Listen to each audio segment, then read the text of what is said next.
Hello and welcome to the July 8th edition of Ukraine Without Hype. I am Anthony Bardaway. Today is my birthday, and as a little treat to myself, I'll be talking about my favorite topic, the politics of historical memory. Why is it my favorite topic? Because I hate myself, probably, and hate everything, and by talking about this, I can remove just a little bit of joy from the world. It's frustrating. It's often stupid, and no one really feels good about it, and it's very emotional. Historical memory is about how we see ourselves, how we construct our national and oftentimes familial identities, the story that we tell ourselves about who we are. And really, if you're going to be talking about history, this is really what you're going to end up talking about most of the time, unless you're an academic. There is the historical field of history that has some scientific rigor to it and tries to have a measure of objectivity, though that is often eroded. But memory is different from that, because memory isn't really about the past. Memory is about the present. It's about what you want to do now. And in fact, the very idea of a memory, as it happens in your brain, it's not like some database that you have tucked away back there. It's something that's reiterated upon. It's a thought that forms each time that it comes up, and often will fluctuate depending on your current conditions. Memories, as just a personal thing, are often very subjective and have a way of forming and falling in line with the narratives that we want them to be connected to. And that's how it is with national historical memory as well. There are things that change, there are things that are subjective and are ultimately about the story that we want to tell, often in that moment. And what you'll be talking about today is a flare-up between Ukraine and Poland that goes to this very idea. Though, as I'll describe in my analysis of it, it expands outward into many, many other ideas, many other conflicts, many insecurities even, that hinge upon, but in many other instances are independent from, this historical dispute. If you'd like to support Ukraine Without Hype, you can go to patreon.com/Ukraine Without Hype. You can also support our primary employer, New Voice of Ukraine, at patreon.com/NVUA. And you can check out another podcast that I produce, Mildly Alarmed with Anastasia Lopatina, a foreign policy podcast with a Ukraine focus and a Scandinavian lens. I came up with that pitch right up on the spot. I think it works. So, as I was lying there in the hospital just after having a surgery, I couldn't really do anything except begin to doom scroll Twitter, because I could do, something more productive. I had brought some books with me, but my brain was not functioning very well coming out of general anesthesia, so Twitter it was. And it was on that very day that I had nothing else to do, much to my detriment, was the beginning of this conflict between Ukraine and Poland. The Polish press got news of President Zelensky naming a military unit Heroes of UPA, or the Ukrainian Insurgent Army. Now, from Zelensky's perspective, I'm sure this day went by pretty normally, as normal as he can have a day like that. The Ukrainian military has a lot of honors and ceremonies and awards and that kind of thing, and handing them out is pretty routine. And this very likely would have gone unnoticed, really, unless someone was really watching. But that name, Heroes of UPA, has some controversy in Poland. I'll cover who they are in a bit more detail in the next section, just to keep this all rolling. But, in short, the Ukrainian Insurgent Army was a militia that formed during World War II that, from the Ukrainian understanding of things, fought against both Nazi Germany and the Soviet Union to establish an independent Ukrainian state, that it had a diverse group of components to it, but built around the Organization of Ukrainian Nationalists. This Organization of Ukrainian Nationalists was led by Stepan Bandera, or at least their faction of it, who had been arrested and held in a Nazi concentration camp for political prisoners after he tried to declare an independent Ukraine. Then, after the Soviet victory and the total control of Ukraine by the Soviet authorities, they continued this insurgency into the 1950s. And in the context of the current war against Russia, the Ukrainian military has looked back at the heroes of the past who fought for Ukrainian independence, UPA being one of them, which has had an impact on military culture in Ukraine. And this naming of the unit was done on that own unit's initiative, not by Zelensky, but they made that choice. However, that's the Ukrainian understanding of UPA and what they emphasize.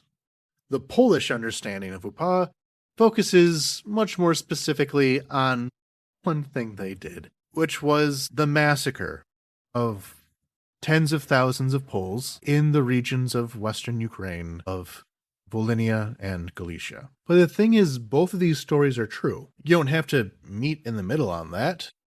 They are both 100% correct. UPA did commit horrific massacres against the Polish population and did fight for Ukrainian independence. And this is not unique in Europe, especially Eastern Europe during the Second World War, and unfortunately even prior to the Second World War.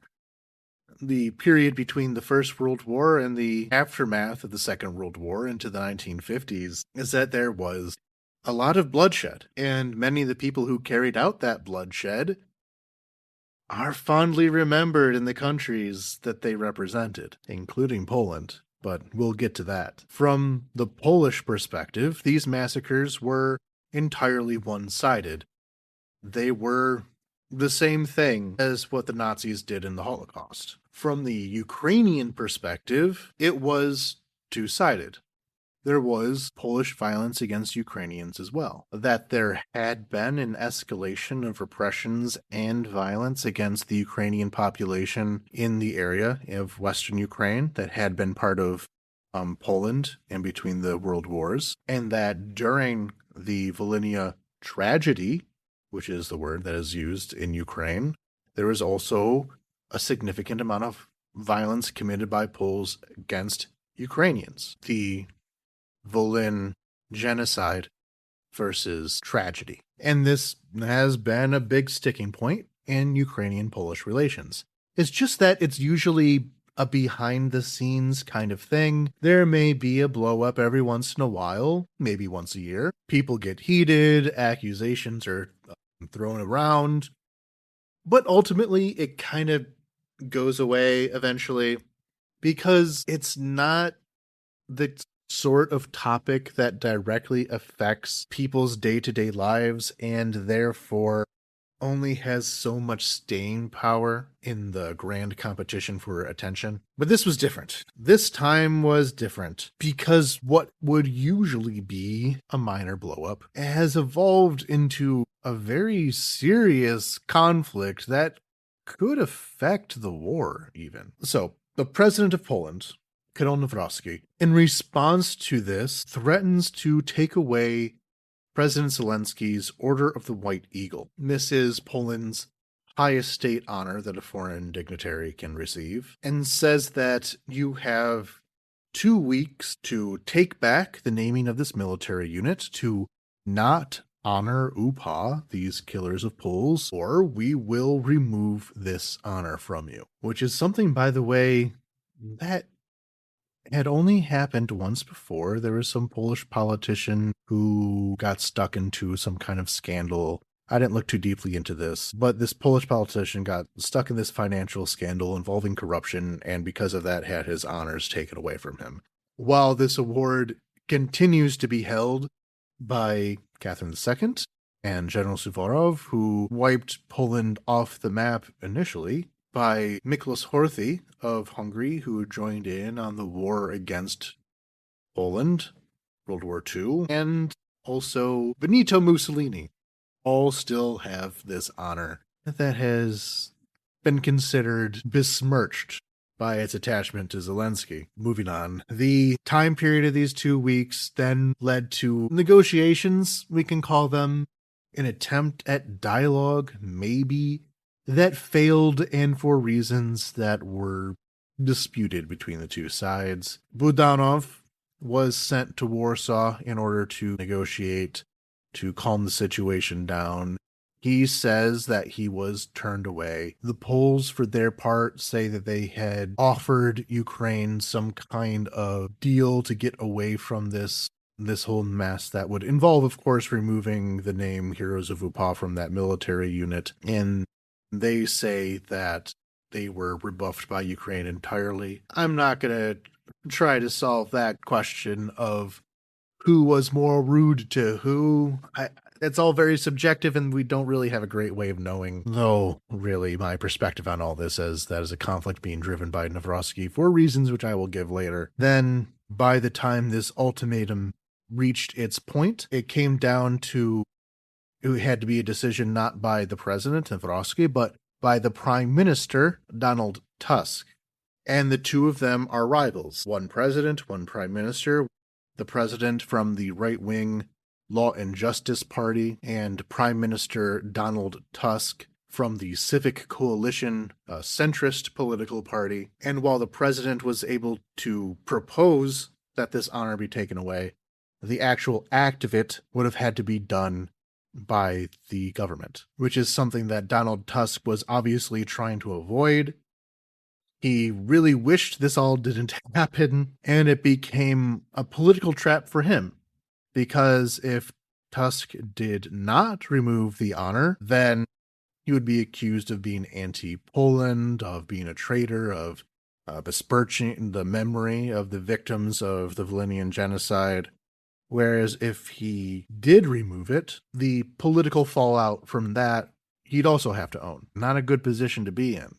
And in the end, what happened was Zelensky, instead of having the award taken away from him, voluntarily gave it up. And instead of diffusing the situation, it just made people more angry, because now he's the one who threw away this award. He insulted it by mailing it back to Poland. They didn't want Zelensky to have the award, and when Zelensky no longer had the award, they were mad at that too. Like a vault. So, with that, other Ukrainian politicians joined in on that. All surviving former presidents of Ukraine also surrendered their orders of the White Eagle. That was Petro Poroshenko, Viktor Yushchenko, and Leonid Kuchma, as well as other Ukrainian officials. I'm not going to go through the whole list. It was a lot of them, with a notable exception of Viktor Yanukovych not feeling the need to join in on this action for obvious reasons. He's gone away. But that kind of became seen as, this big explosion of emotions. For a lot of people, it was a reminder that Kuchma was even still alive. He's an old man. And on one hand, we had people like Poroshenko, like Prime Minister Tusk of Poland, trying to diffuse the situation further, saying that, okay, we all got that out of our system, let's move on. But we've had increased accusations from the Polish side. I'm definitely going to say that most of these accusations had been coming from the Polish side of things. It is being presented in Poland as Ukraine offering up all these threats and insults and all that. Not really. Now, that's kind of being invented for consumption. I don't believe that this situation was handled perfectly by the president's office by any means, but the intensity of the Polish reaction, it's a lot. And in my analysis, I'll be going through the list of what some of these threats and accusations were and what they mean more broadly. But as the month has gone on, building conflict. And then at the early part of this week, I caught wind of it on Sunday. There was this story sent out by the Polish far right saying that the Polish government had secretly and illegally transferred Patriot missile interceptors to Ukraine without the knowledge of the Polish president or the Polish people. Now let's just take that on the first obvious layer. Ukraine needs those Patriot missiles. Patriot missiles are the thing that stops Russian missiles from murdering people. Ukraine obviously is a priority for those. And right now, in the wake of the Iran war, the global supply of Patriot missiles, and I'll be talking about this more in the news update because that hasn't been pointed out as a problem right now, that global supply of these Patriots has reached very critically low levels. And there do have to be priorities, and that priority is Ukraine. They said these were secret transfers. Of course they're secret. Russia attacks when it thinks that Ukraine does not have anti-air defense. The big punch to Ukraine's electricity infrastructure at the beginning of last winter that caused this system to stagger backwards for the rest of the season and not be able to get its proper footing. It was rough. I mean, we've talked about this a lot on this podcast. That was a terrible winter. And a reason why it could have been so bad as it did was at the very beginning, the Russians attacked that infrastructure when we did not have defense. Whether it was a coincidence when that happened or they knew about it and planned for it, I don't know either way, but the Russians have spies. The Russians have intelligence gathering apparatus. It's probably not a coincidence as this attack happened mere days before the missile defense supply was refilled. The shipment was on its way, hadn't arrived yet. That's when the Russians attacked. So yes, it has to be kept secret so that can happen less often. And without the president's knowledge, that turned out to be utter nonsense. It is recorded that President Zelensky knew of this, that whenever these transfers have happened, either under the current government or the former one, all necessary parties in the Polish state were informed about it. There's a paper trail and everything of this, but that is where we're going to be standing now, where the latest update of this increasingly frustrating and bad and can spin out to make this war harder, to interrupt Ukraine-European ascension. The point where it's at right now is that we have the Polish government, the Polish prime minister, the Polish cabinet, the Polish parliament under the Civic Platform Party in their own conflict against the president, Nawrocki, and his own Party of Law and Justice, PIS, and its allies to the far right, Confederacja, and ideological similar forces, such as Grzegorz Braun, accusing the government of impropriety regarding Ukraine, and the government saying, no, that's a lie. This was all approved. Why are you even bothering with this? And the Polish government even saying that the leaking of this information is a threat to state security and has to be punished, but nonetheless had to do a public audit, essentially, of the aid that Poland has sent to Ukraine, which one should have answered this accusation, but we're talking about far-right populists. You can never actually address their accusations because the actual accusation never matters for them. It's almost arbitrary what an accusation will be. But this list of aid showed that since 2023, there has been a very strong decline in Poland helping Ukraine, which gives more narrative ammunition to people in Ukraine saying that Polish support is not that important anyway. So that's the what. That's what's occurred over this past month, and I think is only going to get worse and worse and worse. But Poland remains a very critical ally, and if this is not resolved, it will have dire consequences. But a small note before we go on, throughout the course of the episode, I am referring to a Polish political party called the Civic Platform. This is an old name. It has since been merged into the Civic Coalition. So I was referring to the old name for the political party. It's now the Civic Coalition. Thank you. But while this conflict was ongoing between the Ukrainian and Polish sides, there was the normal processes of European integration that would have happened either way.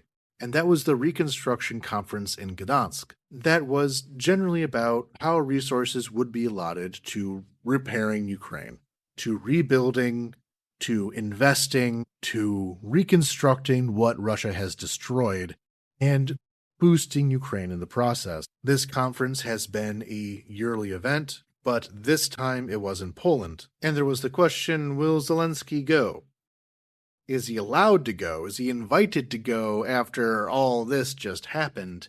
And initially, President Zelensky of Poland was not invited. The excuse for this was given that it was a meeting between governments, between prime ministers, rather than presidents, and therefore he was not necessary there. In actuality, it probably had more to do with knowing that Prime Minister Tusk was more friendly to Ukraine, and therefore it's good to boost his side of the government, to boost his influence and power in Poland, while Nawrocki would have just made a mess of the place, so exclude.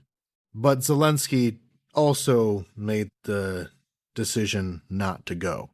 There was a concern that this would be taken as an insult, that Ukraine was a co-host of this event, and the host himself wasn't going. That's bad form.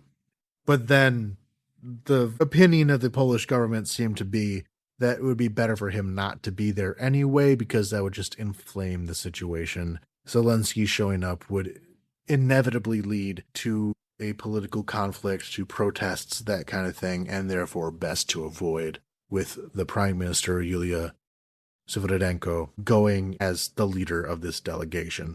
But this is not only about presidents and prime ministers and historians and memory and who will get into Europe under what circumstances. This is about people, and the Ukrainian community in Poland has reported an uptick in violence and harassment against them by far-right hooligans.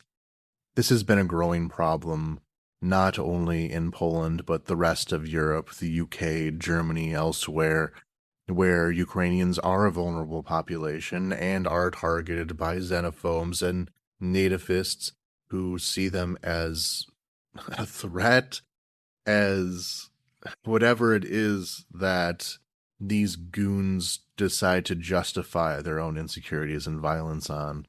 But with this flare-up in political conflict, it has been now seen as some kind of patriotic act in these ultra-nationalist circles, because Ukrainians did a crime 80 years ago that fully justifies doing crimes against them now, apparently. So far, the Polish police have been responsive to this, but it's a dangerous road, and so far there's been far too much victim blaming to show that is going to end anytime soon. So beginning with that first day where I'm locked into a hospital bed and can't move besides watch this all play out, up until now, I've been following this pretty closely, and I have been noticing a lot of very key narratives. Some of them have directly to do with historical memory, but many of them have drifted further away to other gripes that Poland has with Ukraine, and in this heightened environment have come back to the fore.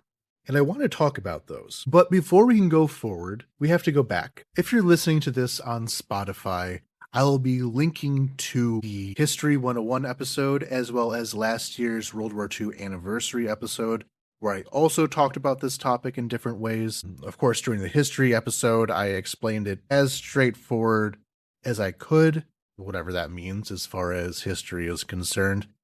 As for last year's World War II episode, my main thesis regarded how essentially everyone in World War II has some dirty laundry. Everyone has heroes that are unsavory. As was said in A Firefly by Jane, I figure that everyone who's ever had a statue built of them is some kind of sumbitch or another. But because of the vulnerable position that Ukraine is in, these narrative battles that often happen under peaceful circumstances that do not have stakes to them pretty much at all get displaced onto Ukraine, because Ukraine does need help. Ukraine is being victimized and is vulnerable, and so others can kind of offload some of their historical guilt onto a situation uh, where somebody in this world can be punished for it. Displacement is a terrifying thing. But yes, I'll be linking those two together. But very brief rundown of this history, very tumultuous history between Poles and Ukrainians. And I say that Poles and Ukrainians, not Poland and Ukraine, because it does go further than that. In that, during the Polish-Lithuanian Commonwealth, the first Polish Republic that existed in the early modern period, it was a situation where there was, in the Ukrainian lands anyway, a peasantry made up of Ukrainians and a ruling class made out of Poles and Ukrainians who took on Polish culture, Polish language, often Polish religion, and eventually Polish identity. There's a lot of Polish families who would have been historically Ukrainians, but Polonized. This is the case in Belarus and Lithuania. The Polish identity was a noble identity. If you were a part of the Polish nobility, had varying levels of Polish culture to you, you were a Pole.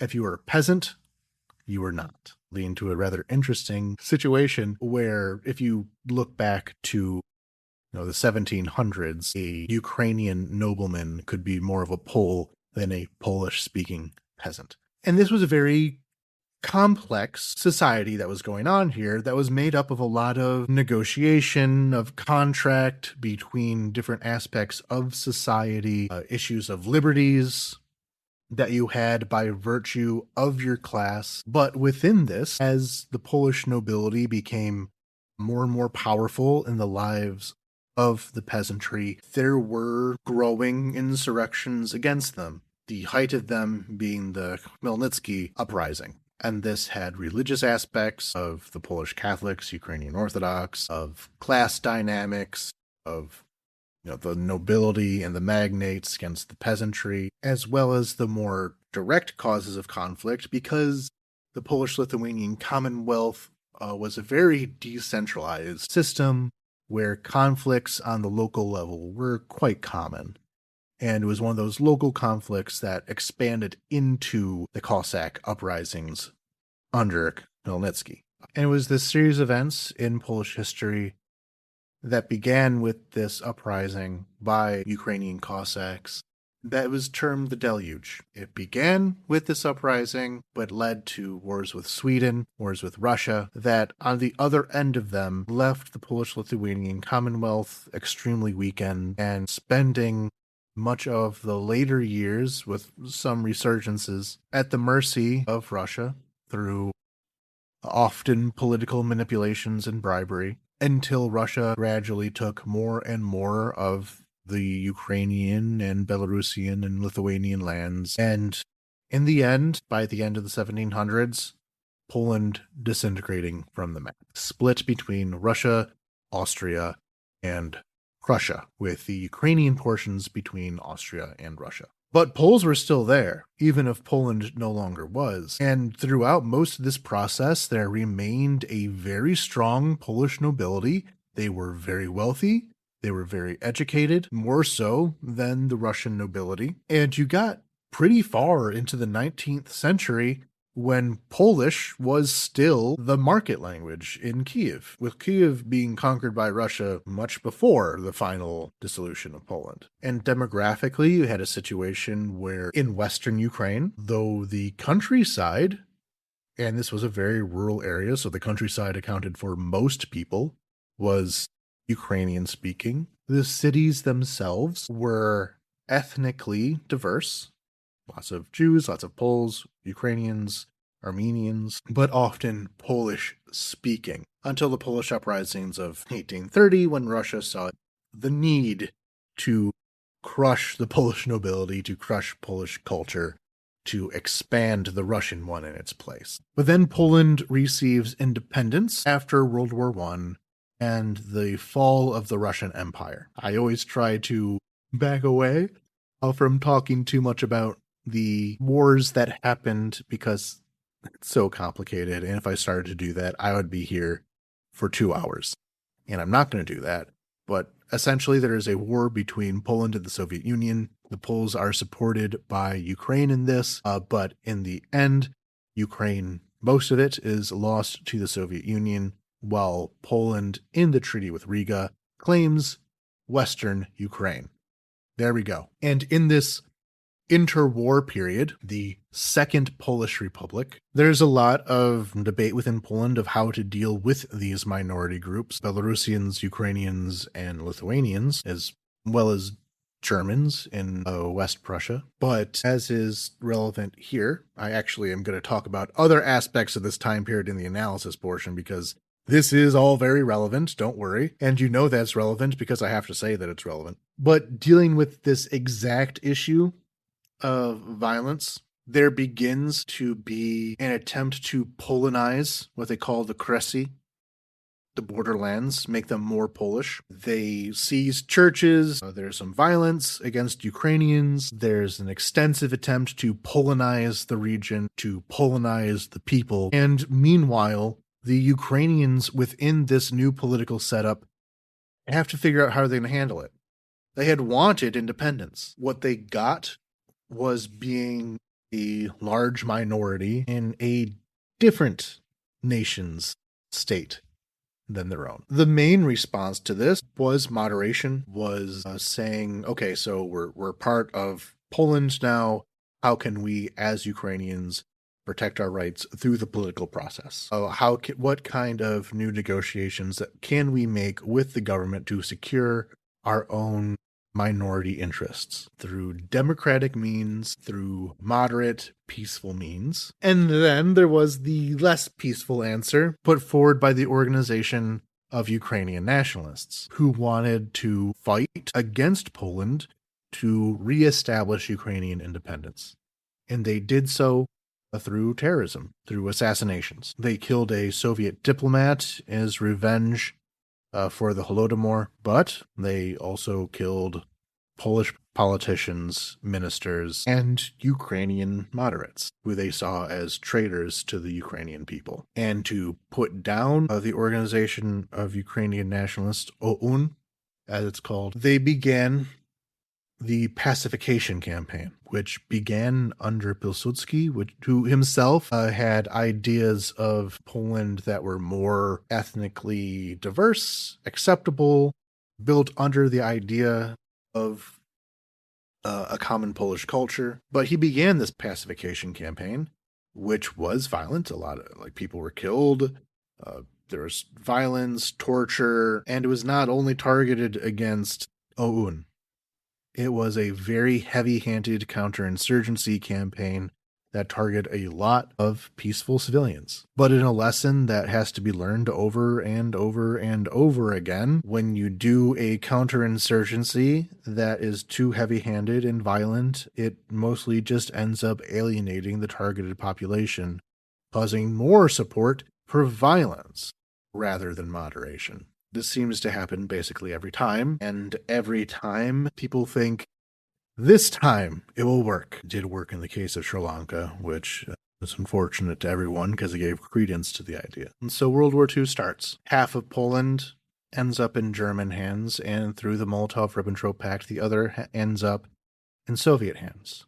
The Soviets claim that they are uniting the Ukrainian lands, and they did. But now Germany starts to organize OUN into a force that will help them continue the war against the Soviet Union. And with the beginning of Operation Barbarossa, part of the Nazi invasion forces include OUN under Melnik, we talked about 2 episodes ago, and Bandera. When they take over Lviv, Bandera tries to declare an independent Ukraine. Because after all, that's what happened in World War I. When the German Reich took over Ukrainian lands at the end of World War I, after the Treaty of Brest-Litovsk, they organized it into a puppet state, but an independent one, nominally at least. And that's what they kind of figured would happen this time around as well. The Germans did not agree, and so they arrested Bandera and sent him to Sachsenhausen concentration camp, which was the main concentration camp for political prisoners, while the Melnik faction of OUN continued to collaborate. Fast forward to now 1943, and now OUN begins to bring together different partisan groups under the umbrella of UPA, the Ukrainian Insurgent Army. There's a lot of actions on this. It was not solely the far right, not solely the kind of fascist faction. There are others. It was a very diffuse organization, but in 1943 made the decision to carry out ethnic violence against Poles in the regions of Volhynia and Galicia, killing several tens of thousands. This was partially done as a collective punishment for Polish repression in the past, an expanded version of the individual assassinations that were carried out in the interwar years. Part of this was that a lot of OUN had the idea of a ethnically solely Ukrainian Ukraine, but getting too into detail about how this was carried out is beyond my competencies, I'll say. But at that point, Poles also begin attacking Ukrainians. In the Polish understanding, this was done in large part as self-defense, of retaliation, but in the memories of the Ukrainians that they killed, it was a genocide against them as well. Though it must be said that the numbers of people killed by Poles were significantly smaller than those killed by Ukrainians. But in situations like this, bringing out the scale to weigh the bodies is not productive, because you can still think of a friend whose family was driven out of Galicia by Polish lynch mobs as well. It was an ugly period. I highly suggest the book Bloodlands by Timothy Snyder. That is one of the big recommendations you always hear in Ukraine world about World War II is Bloodlands, which takes the collective violence in the territories that were occupied both by Nazi Germany and the Soviet Union, and is able to very effectively stitch them together into a singular narrative of tragedy and violence and murder. And like I said prior, these events are known in Ukraine as a tragedy, whereas they're known in Poland as genocide. And again, one does not negate the other. Most genocides occur in the context of mutual violence. Most. Not everything is the Holocaust. And interestingly enough, considering how frequently you hear about Holocaust denial, often a way to deny other genocides is to say, well, this thing that happened in the Holocaust didn't happen here. This condition that occurred in the context of the Holocaust did not occur here. Therefore, since it's not like the Holocaust, it can't be a genocide. And that is genocide denialism. We don't have to do that. It's possible for something to both be two-way ethnic conflict and also genocidal. The Holocaust is more unlike other genocides than it is like them. Then, after the Second World War, UPA, many of its members flee westward because they want to end up in France, in Germany, in America, in Canada, eventually Australia, rather than in the Soviet Union. UPA tries to shed a lot of its ideology during the Second World War period. It becomes much more liberalized, and they try to join forces with the Polish resistance against the communist governments. And so these forces, which only 2 years prior in some cases were murdering each other, tried to form a common resistance with mixed results. Poland's independence is restored, with the eastern regions shaved off and given to Ukraine, Belarus, and Lithuania, and it reimbursed with western regions in what had been Germany, but had a lot of Polish people living there. But now there is this guerrilla war happening in western Ukraine against the communists that goes into the 1950s, that is also occurring in the newly communist Poland. And as a way to crush this insurgency, there is something called Operation Vistula, where the Ukrainians who live in this border region of Poland, Chelm, used to be a very Ukrainian region, Subcarpathia, everything right on the border with Ukraine today had a lot of Ukrainians living there, and they are removed and sent to this new parts of Poland, which were cleared out of Germans. So if you go to Wrocław, a lot of the people living there are Poles who were expelled from Western Ukraine, as well as Ukrainians who were expelled from Eastern Poland who had assimilated into being Polish.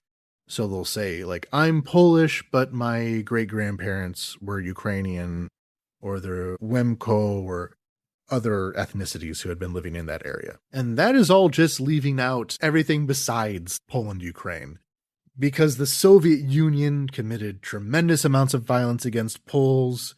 The Polish action of the NKVD was bloodier than the Volyn genocide, massacre, murders, whatever you wish to call them. Vinica, which was at one point a very heavily Polish town, there is now a monument to the many, many Poles who were killed there by the Soviets after the Molotov-Ribbentrop Pact in the region of what used to be Poland in those years between when the Soviet Union took Eastern Poland and when they had the war with Germany.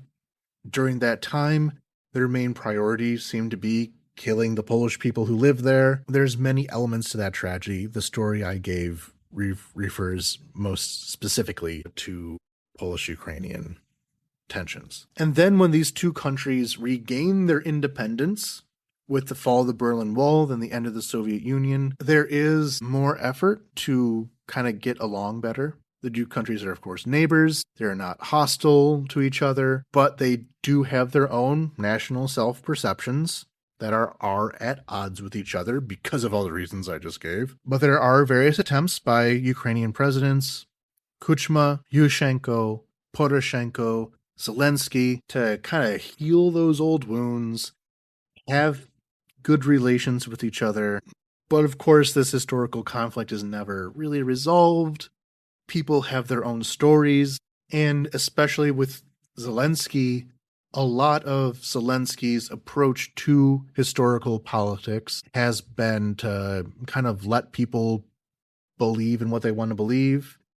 Prior to 2022, he was really trying to diffuse a lot of the kind of culture war type topics that were ongoing, with a very interesting example of it being getting a veteran of the Red Army together with a veteran of UPA together to shake hands and say, you know, we were both fighting for our own ideas of Ukraine at some point, and we are now together even if we were enemies, and all that kind of thing.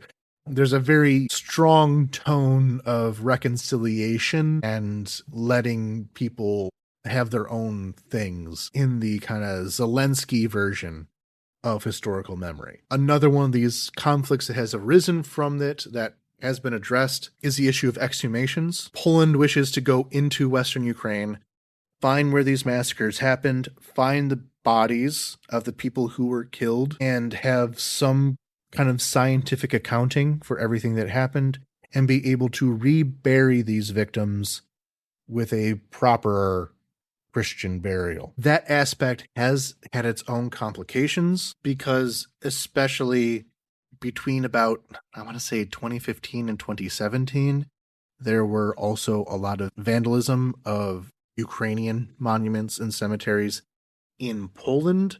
And because of that, some of the permissions to exhume people in Ukraine were withdrawn.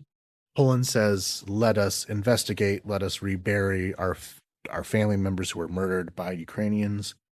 And that was a whole negotiation process. But as of right now, those exhumations are happening.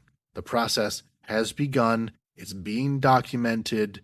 It's in progress. So when people say we just want to rebury our dead, okay, it's happening. And it's very important that it is happening. And I really, really hope that whatever political issues arise from this right now will not stop that process, even if there are hurt feelings, even if there are political interference.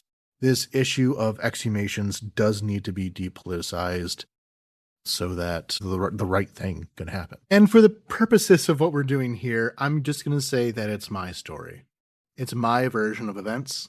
It is educated, one, I would like to think, but there will not be a full agreement on these points. But that leads into some of the gripes that I have with how that is being discussed now. And here is the point of the episode where things get much, much more contentious and much, much more subjective. So I think everything up until now, we're all on board. Yeah, entered in through the shallow end. You're with me on this journey. Okay, I'm going to begin my first point here by saying some of the frustrations that I have with how this is all being discussed at the moment. And I'll say, just starting off right here, I have a lot of distaste and discomfort with the way that the Organization of Ukrainian Nationalists and the Ukrainian Insurgent Army are treated in Ukraine. We are talking about people who had at various points collaborated with Nazi Germany. Large portions of OUN were ideologically fascist and anti-Semitic, who had aligned with Nazism both pragmatically and ideologically. And as a Jew, trademark copyright as a Jew, I'm not fully chill with that. Prior to the full-scale invasion, I found myself arguing this point pretty often. There's a lot of points here, there's lots of nuances, I don't need to go into it all. But this is an element of the Holocaust. I'm leaving the alarm in, by the way.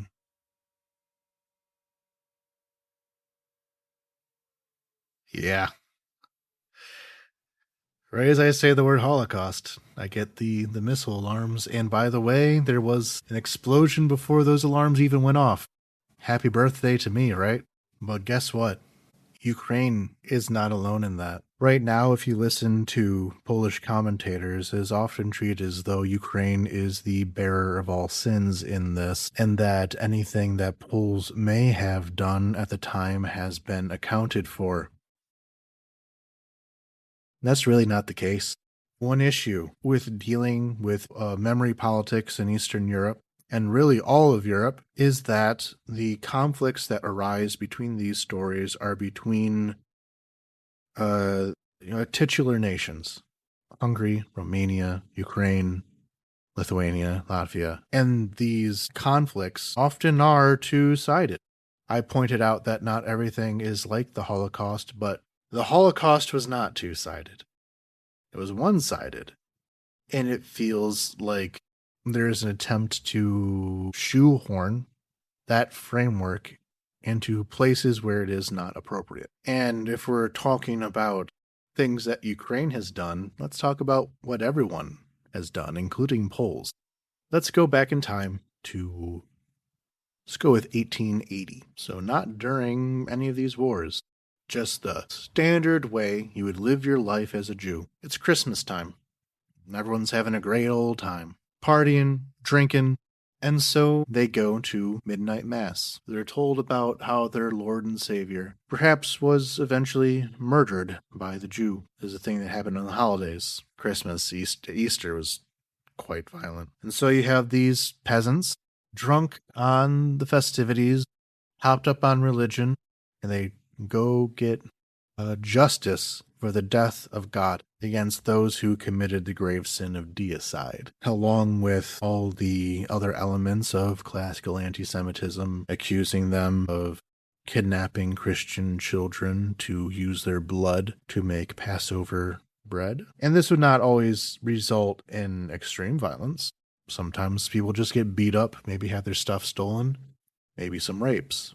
And there was nothing a Jew could do about it. And it was this time period when Jews fled Europe because of all this that became ingrained in Jewish national memory of this region, of Poles, of Ukrainians, of Hungarians, of Romanians. It really applies to everyone. And so, as someone who talks about Jews in Ukraine, Jews in Eastern Europe, this is a hurdle that one has to jump over in order to reach people whose family had fled the region between 1880 and World War I, that people aren't all like that anymore. Has there been some great national reckoning with that in these places?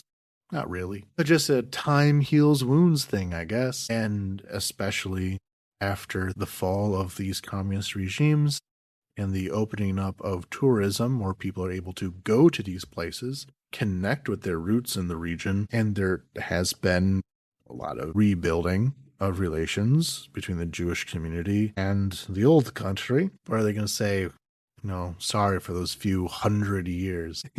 Not so much. Which is why my perspective on this whole situation is different, in that I do not stand for the Ukrainian side of things. I certainly don't stand for the Polish side of things, because in the midst of all that, both were doing violence against Jews. Many Poles, many Ukrainians, many Hungarians, Romanians, French, Germans, Italians, Czechs, everyone would turn in Jews to the Nazis, often for economic reasons, so they could steal their stuff that in most cases was not returned. There were Polish police who were part of the Nazi police. There were Polish fascists who were having the same ideology of an ethnically pure nation state and the need to do something about that, including in their own national resistance, complicating the Polish resistance as much as anything else. And then after the war, as Jewish survivors tried to go home, they were often met with violence when they got there, thinking that the Jews would try to want their stuff back. And one way to solve that problem is to kill them or scare them off. And these countries weren't great to be Jewish throughout the communist period either.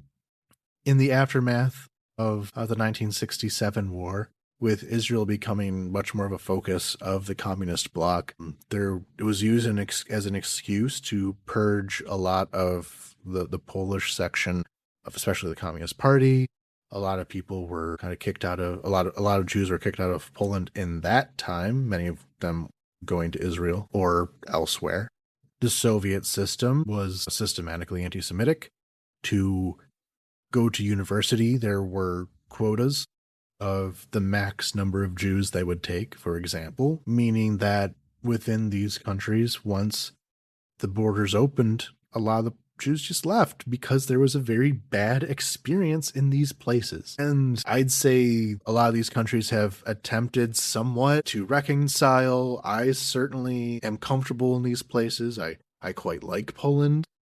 I quite like going to Poland and seeing these things. There's a Jewish festival in Krakow, mixed in with the complications of how Jewish tourism brings money brings distortions, to the point where the Jewish quarter of Krakow is on one hand meaningful, on the other hand Disneyfied, and there's all that happening as well. But no one's innocent in this. Neither Poles nor Ukrainians are innocent in this. Neither have perfect records in historical reconciliation, especially if you look at the politics of it. The PIS party of the president of Poland, and the president of Poland, Nawrocki, was the head of their Institute of National Remembrance. There's always complaints about them. Not so bad now, considering that the government is more reasonable under Civic Platform, but under PIS, there were problems constantly. I've joked that Yad Vashem has the complaint form already filled out for the next time that the Polish Institute of National Remembrance says something offensive. So yeah, let's cool our heels on some of the kind of haughty behavior here of saying that Ukraine is not developed enough to have a proper national memory like we do in Poland. Oh, buddy, you think that, but others disagree. Others strongly disagree that Poland has sorted out having a fully mature national memory, which I don't think anyone has. So let's stop some of the patronizing language here. No one's innocent. No one's perfect. Stop acting like everything is okay on your end. So that's really what I have to say on the kind of history end of things. But as you can tell from the runtime, I'm not done yet.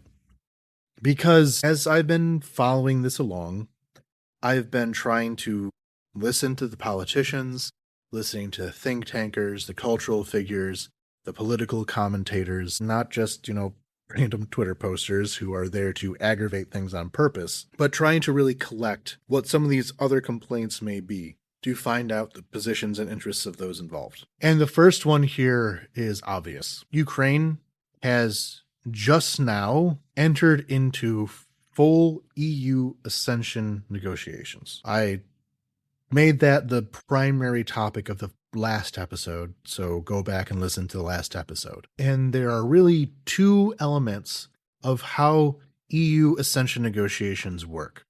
The first is, 90+% of it, which is that you are given a list of reforms that you need to fulfill. This is a bureaucratic process. A lot of it is things that one in their day-to-day life will not necessarily think about. It has a lot of environmental law, of intellectual property, consumers' rights, like all these things put together to make your country more similar to the rest of the European Union so that the systems harmonize when they're melded together. It is a checklist that you have to fulfill to be more reformed. But the other side of it is that it requires unanimous support from every single EU member state. Everyone gives it a yes or a no, and you need a yes from everybody. And to get that yes from them, everyone has the opportunity to make demands. Most of those demands will be economic in nature.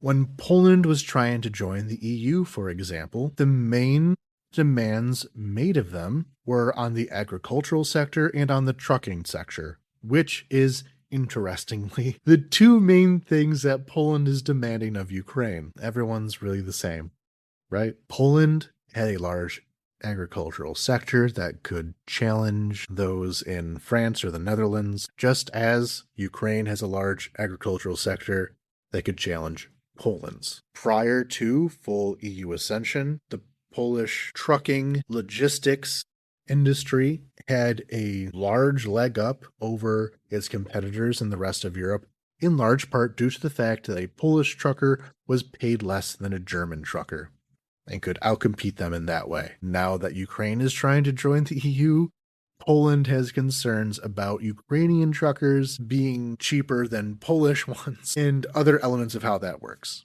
So that's most of what these demands are. Being able to not cause economic harm to a current EU member state. And that is what most of this will be about. And it is what the other issues are kind of tertiary too. All this about historical memory, those are things that can be resolved by talking. Conflicts over agricultural competition, that's structural. That's harder to do. That's also less emotive. If you go to a Polish person sitting in Gdansk and say, if Ukraine joins the European Union, bread will be cheaper, but also Polish farmers may make less money. That Polish guy sitting in Warsaw, Krakow, Gdansk, Wrocław will say, sounds good to me. But if you make it about something more emotional, you can effectively do the same thing of stalling or blocking Ukrainian EU accession, but over something that more people will identify with. And I think that's a lot of what these politics are. Because weird how this pops up right when the EU accession process begins. And not all the other times when there was a tension over this wartime history, but it kind of fading away. What's the difference? This is the difference. So there have been some talk within Poland of you can't enter the EU with Bandera. And the former leader of PIS, and really the current leader, Jarosław Kaczynski, has said as such. Ukraine cannot join the community of European nations while still having this honoring of OUN, UPA, Bandera, etc., referring to the Bandera cult, as he called it. Because obviously in Europe, you can't have statues of murderers. Let's have a pause there. Let's really think about that. Is that true? Obviously, that's not the case. Let's look at other groups similar to UPA, the Baltic states, Lithuania, Latvia, Estonia. They honor their versions of UPA. There are some frequently conflict within these countries about their memory of World War II and their complicity in ethnic violence in that time. They're in the EU. Let's look at the countries that were actually Axis powers. Hungary, with Admiral Horthy. Still some positive views of Horthy in Hungary, especially by Orban, but not only. Romania has a weird relationship with the Iron Guard and some of the unsavory aspects of Nazi collaboration there. Look at Spain. Francisco Franco was only taken out of his big mausoleum, 2019? Still has that weird Valley of Bones thing they have going there, which is supposed to be a memorial to all of the deaths in the Civil War, but is, quite distinctly fascist. Let's go beyond just World War II memory. Belgium has statues of King Leopold, lots of colonial figures who are pretty unsavory in their own right. Figures that are otherwise rather positively remembered, like Winston Churchill. Not everything is squeaky clean there, that's for sure. So a lot of these Polish commentators are kind of trying to stand on top of some holy hill and say we in the European Union are so culturally advanced that we would never say a kind word even about ethnic militias, about murder, about genocide, about horrific abuses. And that is ridiculous on the face. Yes, you do. Yes, you do. And Poland has its skeletons as well. There have been, of course, these efforts at reconciliation. I'm not going to downplay that. But also, they're certainly not perfect on it and has frequently drawn complaints from the Jewish community. But ultimately, they can say yes or no, whether the reasoning is valid or not. And certainly, I would like some of this historical memory of UPA, Bandera, and OUN to be more problematized, let's say, than it has been. But really, in Ukraine, it is acknowledged. I certainly don't get yelled at when I say my spiel about it, but most people don't think about it most of the time. It's something that foreigners bring up more often than Ukrainians do. It's not a cult. It's just a thing that's there sometimes that can be kind of weird, but also I'm over it. I'm a Jewish leftist socialist,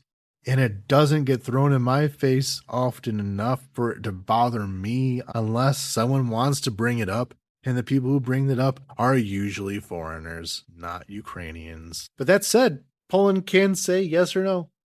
Poland can make whatever demand that it wishes to make, and no one can force them to drop it. And for that, I'll talk about poor old Macedonia. Macedonia was sometimes called the former Yugoslav Republic of Macedonia because the name Macedonia is claimed by Greece. The geographic cultural region of Macedonia is split between the country of Macedonia, Greece, and a little bit of Bulgaria. It's bigger than the country. And Greece has interpreted Macedonia calling itself Macedonia as an attack on Greek identity. And so one of their demands was for Macedonia to change its own name, eventually resulting in it being called North Macedonia. Okay, fine. They accepted this, but Greece remains very hostile to Macedonian EU ascension. Then we have Bulgaria. And for that, let's just say that the formation of national identities in the Balkans have been an interesting process. There were stories of census takers, of sociologists going to the region and asking people who they were and them giving diverse answers. And then when it came time to draw borders, this region was flooded with people basically handing out bribes to make sure that people will identify as one group or another. Are you Greek? Are you Bulgarian?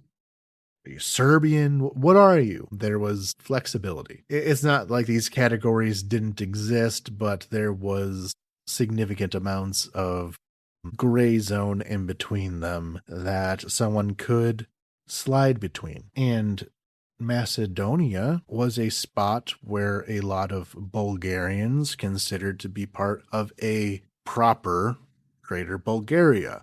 There were people from Macedonia who became very important in Bulgarian national consciousness. And so Bulgarians have a tendency to see Macedonians as misguided Bulgarians who were stolen from them to weaken them by the Serbs. And so we have two countries in the European Union, Bulgaria, who has even made the demand that Macedonia stop calling its language Macedonian and start calling it Bulgarian, and Greece, who don't really see Macedonia as a real country, and their demands on Macedonia to join the EU are ones that are very unreasonable and come down to demanding that Macedonians stop being Macedonian. That's a very big ask to join the EU. And because it has dragged this process out so much, it has allowed Eurosceptic political forces to kind of regain ground in Macedonia because they kind of got screwed over by the EU ascension process because it was so ridiculous that it was being held hostage by these two countries that don't want Macedonia to exist at all, let alone as an EU country. And when I pointed this out on Twitter, a former foreign minister of Macedonia liked it, so Macedonians, you get what I'm picking up on this. And this is what's going to be happening with Ukraine. A lot of these demands will be based on identity and will be based on lingering identity-based complaints that some of its neighbors have with Ukraine. And Poland is the one that has the largest identity-based complaints with Ukraine. But ultimately, if Ukraine wants in the EU, they have to adhere to them. And the Poles know that. The Poles very much know that. A very big through line in this has been Polish political commentators, Polish politicians, Polish cultural figures saying directly, you may consider our demands to be irrational, but this isn't a negotiation. This isn't a debate. This is, we make a demand, you listen to the demand. And if you don't get in the EU. Because that's how the EU works. The next thing that comes up that's tied to this, I'm going to try to say this in some kind of logical order, but to be honest, a lot of my points are rather disconnected and ranty, but I think this connects. The other thing that Poles have been saying here is that this is a matter of interests. Countries do not have friends, they have interests. While Poland was willing to give aid, was willing to be a diplomatic champion for Ukraine during these past years, that was done out of friendship, which is illogical, and it's time for Poland to start making demands. But it's been very hard to figure out what exactly they mean by these interests. There's just a general sense that they're trying to put out an idea that Ukraine is taking advantage of them, that Ukraine is freeloading, when the main thing that they're really only bringing up is the issue of UPA. And that is in Poland's interest to stop Russia, but many seem to think that was accomplished already. There seems to be this prevailing idea, even among Poles who have been, I should say, quite supportive of Ukraine, and I've seen this comment being made many, many times over,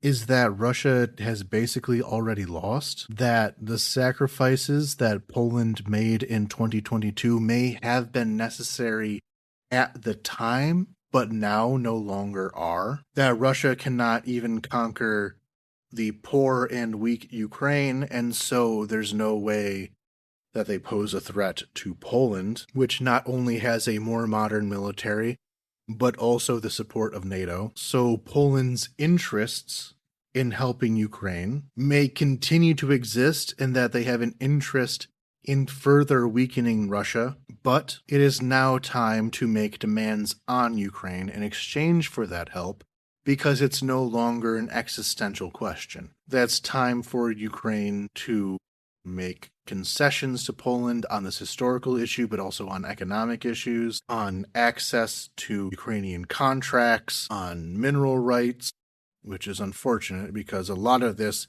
is tied into what I think is the pernicious effects that Donald Trump has had on much of global politics. This is flowing over into this as well. There's no great way to explain that, but a lot of the language here is quite Trumpian. Did you say thank you? That kind of stuff. And I do think that part of this may be a failure in communications on the part of Ukraine, in that a lot of pro-Ukraine media is very triumphant. Ukraine has already won. Russia's failing. Russia's a bunch of idiots who can't fight. It would take 200 years to conquer Ukraine at this pace.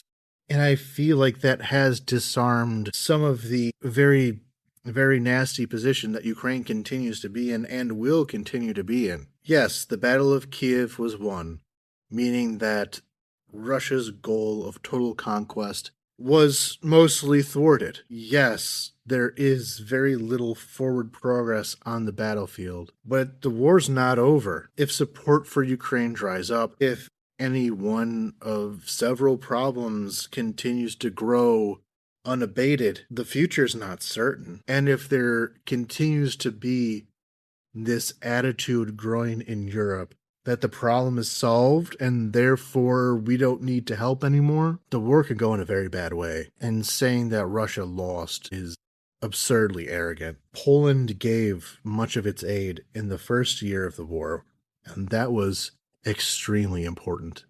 Poland, Bulgaria, these countries that had large Cold War stockpiles, a lot of that was sent to Ukraine, and it was absolutely critical in Ukraine's survival. But in those first months, when Kyiv was under threat, there was talk of Odessa possibly being under threat, Kharkiv, big cities that people may know, there was more urgency in Europe, not just Poland, but all over, in America as well. And now that the war is mostly being fought in places that people hadn't heard of, in industrial towns, in farmland, places where cities may have a few thousand people of pre-war population, not massive cities, it's seen as a contained threat and one that's far away and doesn't need to be paid attention to. Where Poles may have been concerned in that first month of the war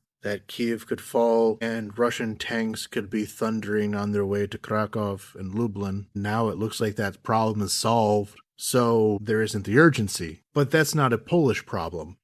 That is in many ways a human problem and a European one. Because I'm going to drop that word now, neoliberalism, under the world of neoliberalism, where there is the very strong inbuilt bias towards things that are happening now are always going to happen. This is the system, and the system is unescapable and uncrackable, and everything shrinks back to a fixation on the status quo. The status quo right now, frozen in time, is that while Ukrainians may be dying in some mid-sized town that I don't know or care about, that's not going to be a threat to me.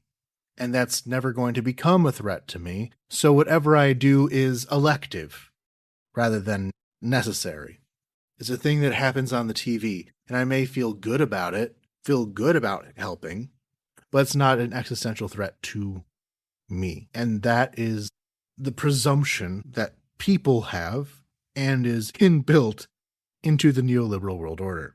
And the European Union is structured around the idea that if we only just have good processes, then things here will be fine. That does not loan itself to crisis. So that is the issue of interests. The interests are not imminent, they're not existential. And Therefore, anything that I personally do may not shake the system too much.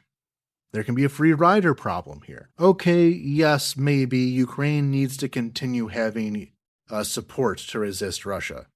But does it have to be my support? And that will always be the calculus that goes through their brains as well. But I also want to flip that on its head of there are no friends, only interests. This thing that I've been seen repeating. Not really. The EU system is built on the idea that you are friends, that these are countries that share a common purpose, common identity in some ways, a common system, certainly. And though the interests of different countries need to be navigated, and those interests are the things that bind people together, you're still supposed to like each other. None of that works unless you like each other. And when there is a party within the EU system that only seeks to jealously guard its interests and extract, while not also having a feeling of goodwill and obligation to other members of Europe, the system cracks. That's how you get hungry, trying to gum up the works of the system in order to extract more from it. That requires actually having friends. Even if your interests, everyone's interest is to be the dissident. Everyone's interest is to get more people within the system to bribe them to go along, to extract from it, get more funding, get more considerations, to be the one making a problem, so you have to be the problem that gets solved. But if everyone does that, the system collapses. There is, however, one Polish interest that did stand out, and one where they do feel wounded by how things have developed. And that is the balance of power within the European Union. Ever since Poland has joined the European Union in 2004, they have been Ukraine's largest sponsor within the bloc. At every step where Ukraine has tried to enter into the EU, and not only the EU, but also NATO and just the European system more broadly, Poland has stepped in to be Ukraine's biggest supporter. When it came to the EU association agreement, Poland was right on the front line there, making the case for Ukraine to have association. When Germany was trying to build the Nord Stream pipeline to bypass Russian pipelines that in large part went through Ukraine and could have been used as a way to try to dissuade Russia from violence. We all know how that worked out, but you know, Russia certainly was not dissuaded.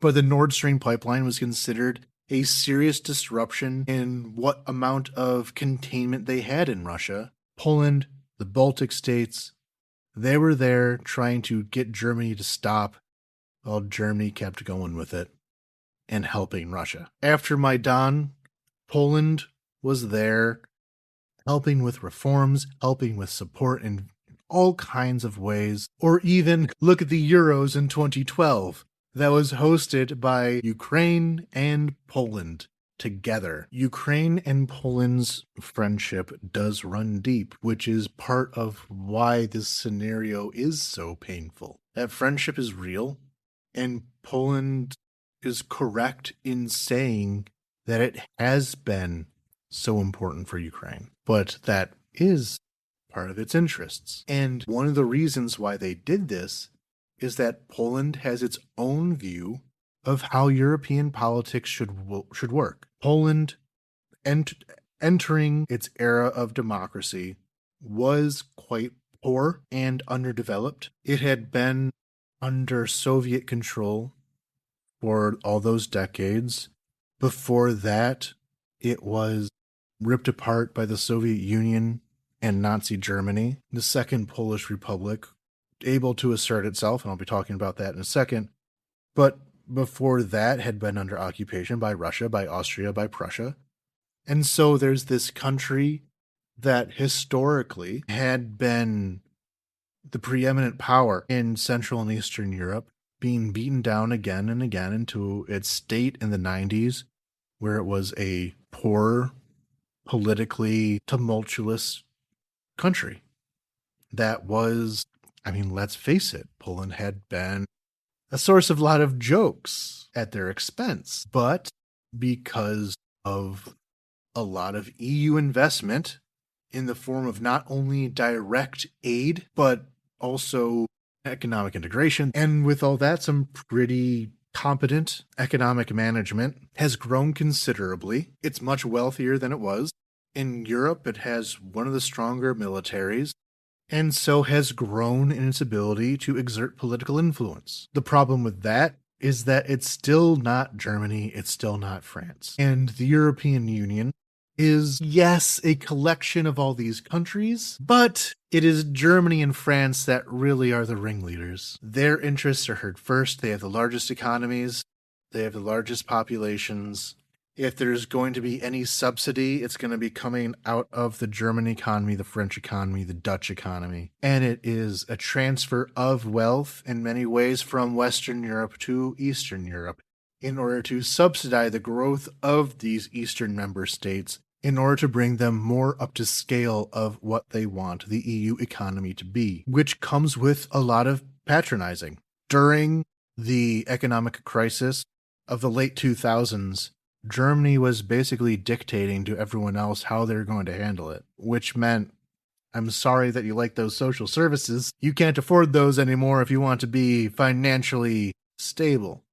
And that caused a lot of political turmoil because of these policies of austerity that was driven by a German decision. And the Germans had the ability to enforce that decision because of their power within the bloc, because of their economy. And so the Poles were never exactly thrilled with having to take orders from Germany in order to join the EU in the first place. As their prosperity has grown, as their influence has grown, they would wish to disrupt that system. That's obviously not easy to do. Poland still relies on support from the EU despite all of its growth. But in the Polish national strategy has been to kind of rally together these Eastern countries in order to pool their power to challenge the dictates of the wealthier countries from Western Europe, particularly Germany. And there is a big historical precedence. I mentioned I'd go back to the interwar period. Here I am going back to the interwar period.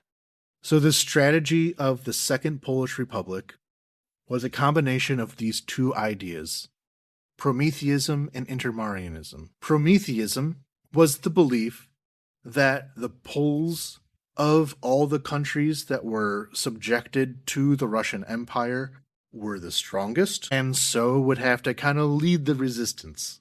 This idea started while Poland was still under occupation and was reaching out to all of these other constituent subject peoples of the Russian Empire in hopes of together being able to get their independence. Like Prometheus, who gave humanity fire, Poland would give these other subject peoples their independence and dignity. And then, once Poland was able to get its independence after World War I, this became state policy. Józef Pilsudski, the founding father of Poland, had this idea. He believed that in order for Poland to be independent, it would require the support of also an independent Ukraine. Now, the region of Galicia and Volhynia, those were contested between the two nations, though there were more Ukrainians there, and he still wanted Western Ukraine to be an integral part of Poland, so there's that conflict that eventually definitely led to the eventual collapse of this idea, but it would have a friendly government in Kiev to support it. And so during the Soviet-Polish War, Poland and the Ukrainian National Republic worked together, though with the Treaty of Riga, eventually the idea of Ukrainian independence was abandoned and Western Ukraine was fully absorbed into Poland, something that the Ukrainians saw as a betrayal. We fought with you for your independence and ours, and here we are at the end of the war.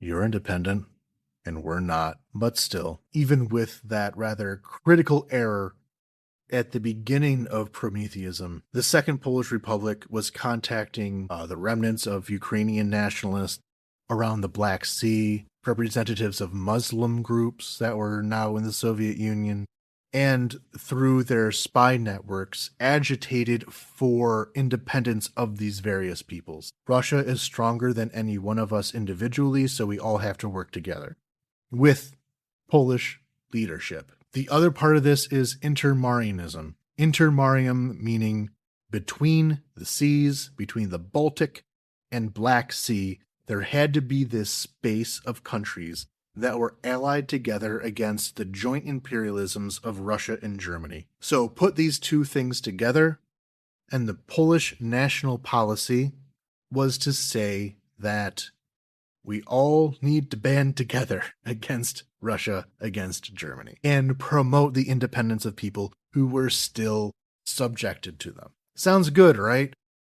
Well, I already mentioned one of the obvious problems with it in that there were conflicts with Ukrainian independence that ultimately did not materialize. There were conflicts with Lithuania over the status of Vilnius, and there was a war about that. Ukrainian nationalists continued to fight for their independence through OUN, and that became a major rift in this project of everyone working together, including of Ukrainians assassinating some of the figures associated with this idea. And then in 1935, Joseph Pilsudski dies, and in his place is a Polish government which is much more internal looking, has a smaller idea of nationalism, where Poland is responsible for the Polish nationality, and everyone else is not only not our problem, but we kind of don't want them here, leading to much more anti-Semitic restrictions, steps up in Ukrainian oppression, etc. And then finally,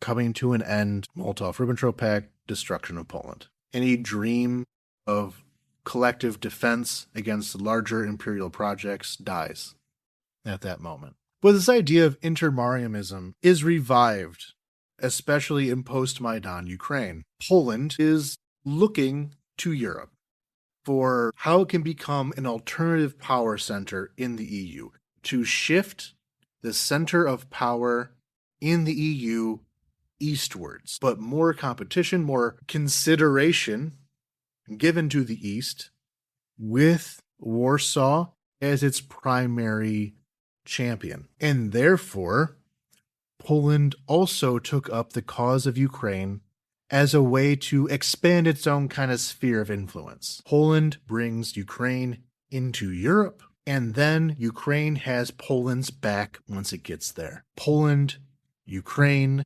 Lithuania, together again, just like the good old days. And this was acknowledged by all three countries through the Lublin Triangle. This agreement made in 2020 between these three countries saying that we're going to work together on military, economic, cultural projects with the historical reference to when we were all one country together, the Polish-Lithuanian Commonwealth. And also from Ukraine's perspective, looking at NATO side of things, not just the EU, but also NATO, the big powers within NATO after 2014 were not exactly super forthcoming with support. Germany and its politics of Ostpolitik, of trying to engage with Russia, of really seeing Russia as still being the hegemonic power within the former Soviet Union, of German industry relying on cheap Russian energy. These core countries of the EU did not treat Russia as a threat. Poland did. Lithuania did. Latvia, Estonia did. And so this idea arose that, okay, maybe not NATO as a whole is going to be helping us here against Russia, but our immediate neighbors might. Poland might. And so we're going to create our own geopolitical world of the intermarium in which we cooperate with these countries who are much more concerned about Russia, much more joined together in our interests. So maybe if NATO's not going to take us, maybe there's a viable alternative to that. And so within the world of kind of geopolitical wonks within Ukraine, there was this debate. Should we focus on joining NATO? Focus on joining the EU?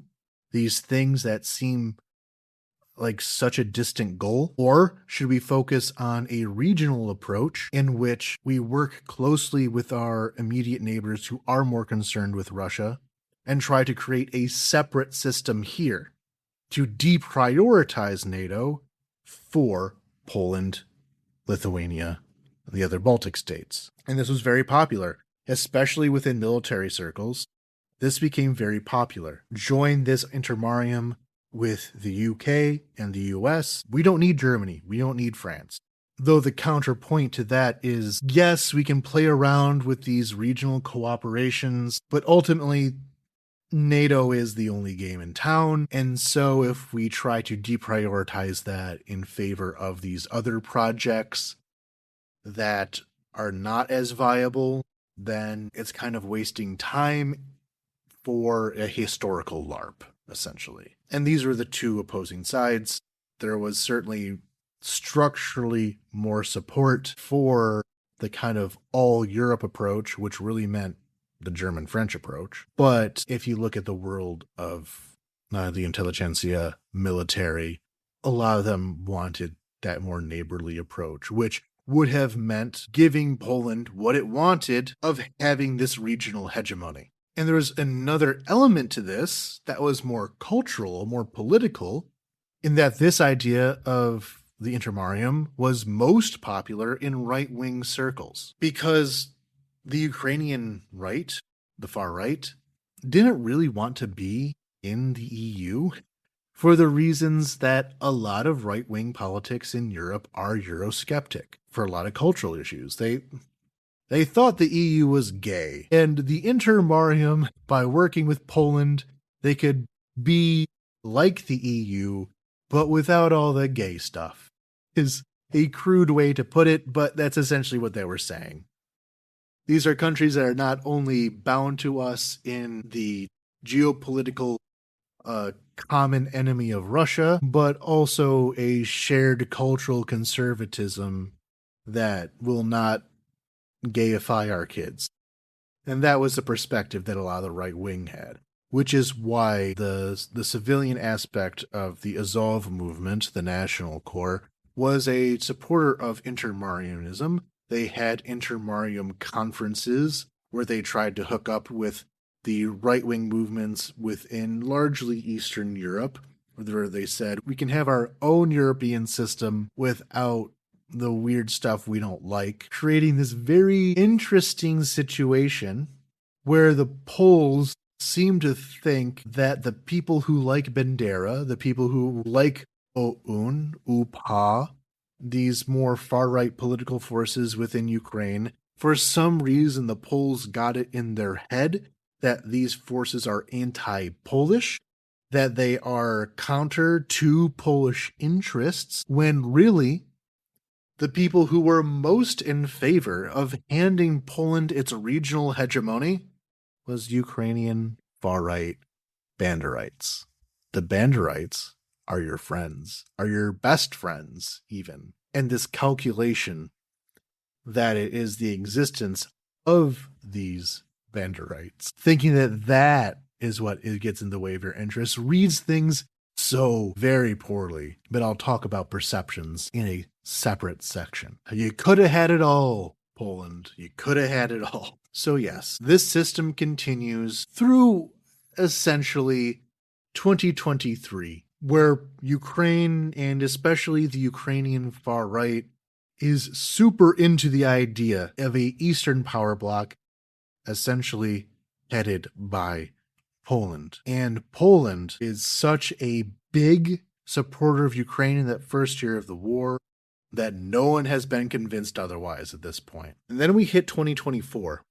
And we have the Polish farmers' protests, where Polish farmers, agricultural industrial interests, begin to get really mad about Ukrainian grain entering into Poland, even if a lot of that grain is just being then shipped off to overseas markets and not posing a direct competition with Polish grain. And the competition that may have initially been there, Ukraine takes steps to get rid of, to the point where the grain shipments going through Poland, after these concerns are raised, are actually sealed. They are locked, and if that seal is broken, anyone would have known. But as part of the protests against Ukrainian grain being stored in Polish granaries and taking up space and kind of throwing off the agricultural markets there.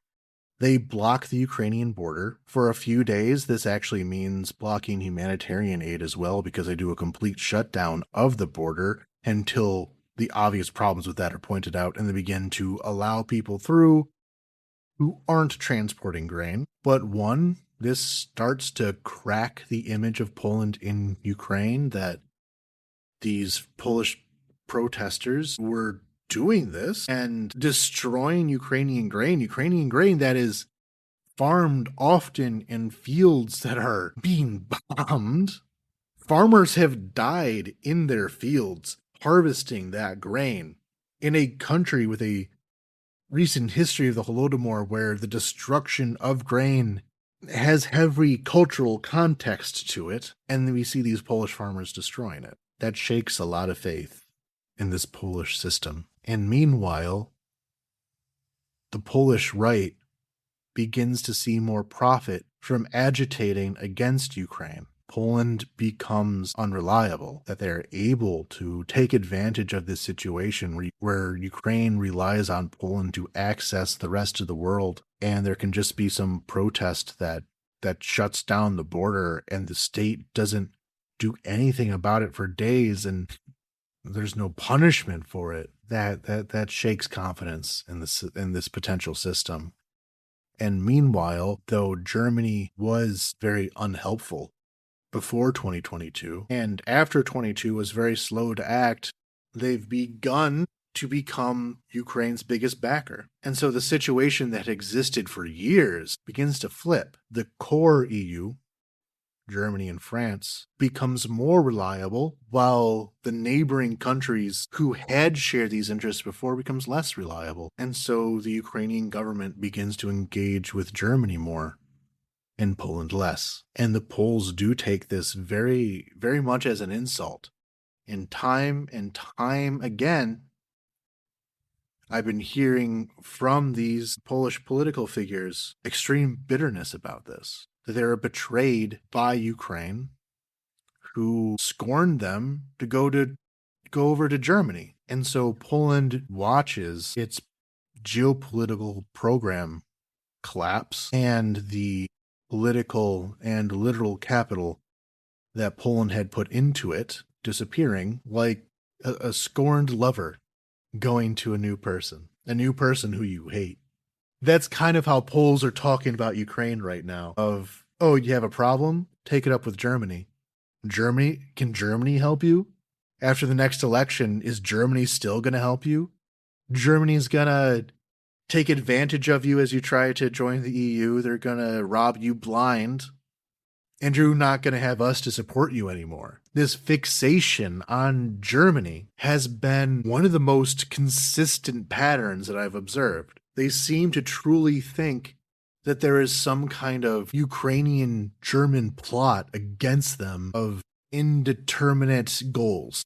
And this became most acute recently because, with America dropping out of the negotiation process with Russia, the EU is currently trying to fill in that position. And so the EU is beginning to put its team together, beginning to try to play some kind of common negotiating interest together to begin its own negotiations with Russia. Now, I've said my opinion many times of the irrelevance of these negotiations. They are an empty process that really accomplishes nothing except for prisoner releases, but we can negotiate on prisoner releases without the circus that gets put around them, without this nonsense about feeding into delusions of, why don't you just sit down at the table and talk and you can all solve this together. But EU's going to do it. And there was a meeting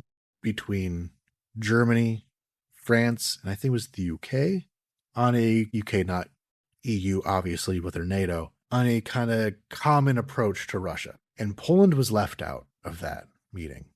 And they were very mad about that. Poland had been Ukraine's biggest supporter at the start. Poland has security concerns regarding Russia. They share a border with Russia on the Kaliningrad region. And so it made the declaration that there can be no peace agreement with Russia without the input of Poland and Polish interests.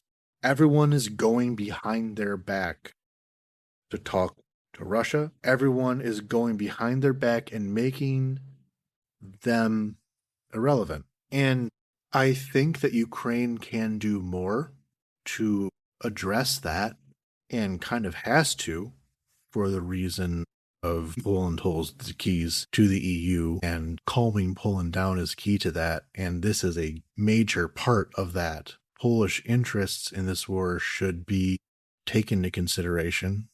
It's true. Maybe there could be more acknowledgement of Poland's role in helping Ukraine here.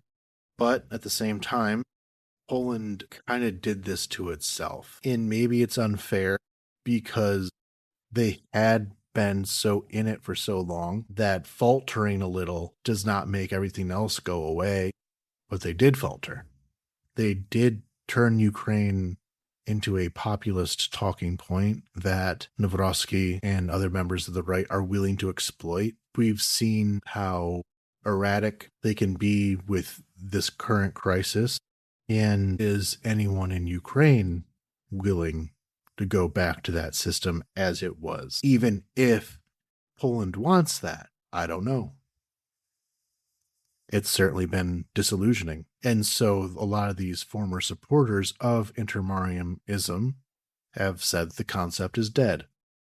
Perceptions of Poland perceiving this conspiracy against it between Berlin and Kiev, of Poland perceiving more ill intent on Ukraine's part, of Poland perceiving that it was betrayed. There are these clashes of perception that become a communications problem. And communications problem can be solved with better communications. And yes, Ukraine has struggled on that. But let's talk about some of these perceptions. And let's just start right away with the most common talking point I've seen coming out of Poland is that the naming of the unit Heroes of UPA was a direct and deliberate insult to Poland, which is simply not the case. That is not what UPA is associated with. UPA is almost extracted from its historical context to a generic defender of Ukrainian independence. At least that's how it exists, especially within military circles. It was another military that fought for Ukrainian independence. And that's it. This has been something that the Poles have known for a long time. That has been explained many times, though admittedly in pretty restrained circles. But yes, that is saying these people who killed you, we like them, but not because they killed you. I understand how that can be a difficult message to put out. And which is why I think that Ukraine maybe should have put more of a lid on that sooner. Because obviously it is going to create these issues. An issue as big as this? No. Poland or nobody else has ever gone this far with it. No one could have expected this. Which is the other half of this statement. Zelensky knew. Zelensky would have known, and therefore it was deliberate. Not really. There has been celebration of UPA at various points in Ukraine. It's not, a common thing that you'll encounter on a day-to-day basis, but it exists. And while Poland is not happy about it, it has never reacted like this about it. And if something has never happened before, you can't expect it to happen in the future. So no, this was not foreseen.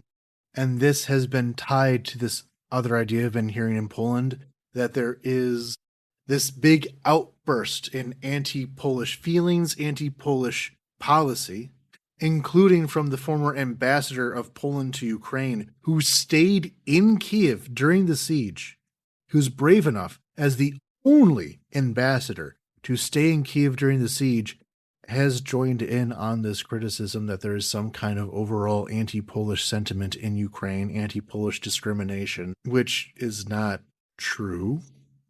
Ukrainians think quite positively about Poland. There is not this lingering hatred, lingering grievances from the past.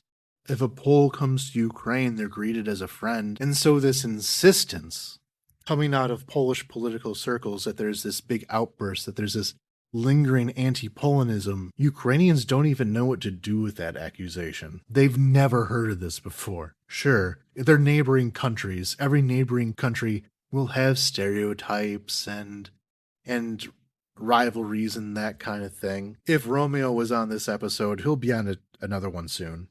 But if he was on this episode, he thinks that Poles are arrogant and annoying. And I don't know, which is funny because he himself is from a family descendant of Poles. He has a Polish last name. He is a Pole, and he thinks Poles are arrogant. But that's kind of the extent of it. This insistence of anti-Polonism in Ukraine, it doesn't even make sense. What is the thing being bitten down on there to exaggerate even? And because they're putting this emphasis on Zelensky, there have been attempts to look elsewhere in the Ukrainian political sphere to see if anyone would be less anti-Polish. Okay, let's talk about Zelensky. Zelensky is a Jew. He's not a Ukrainian nationalist.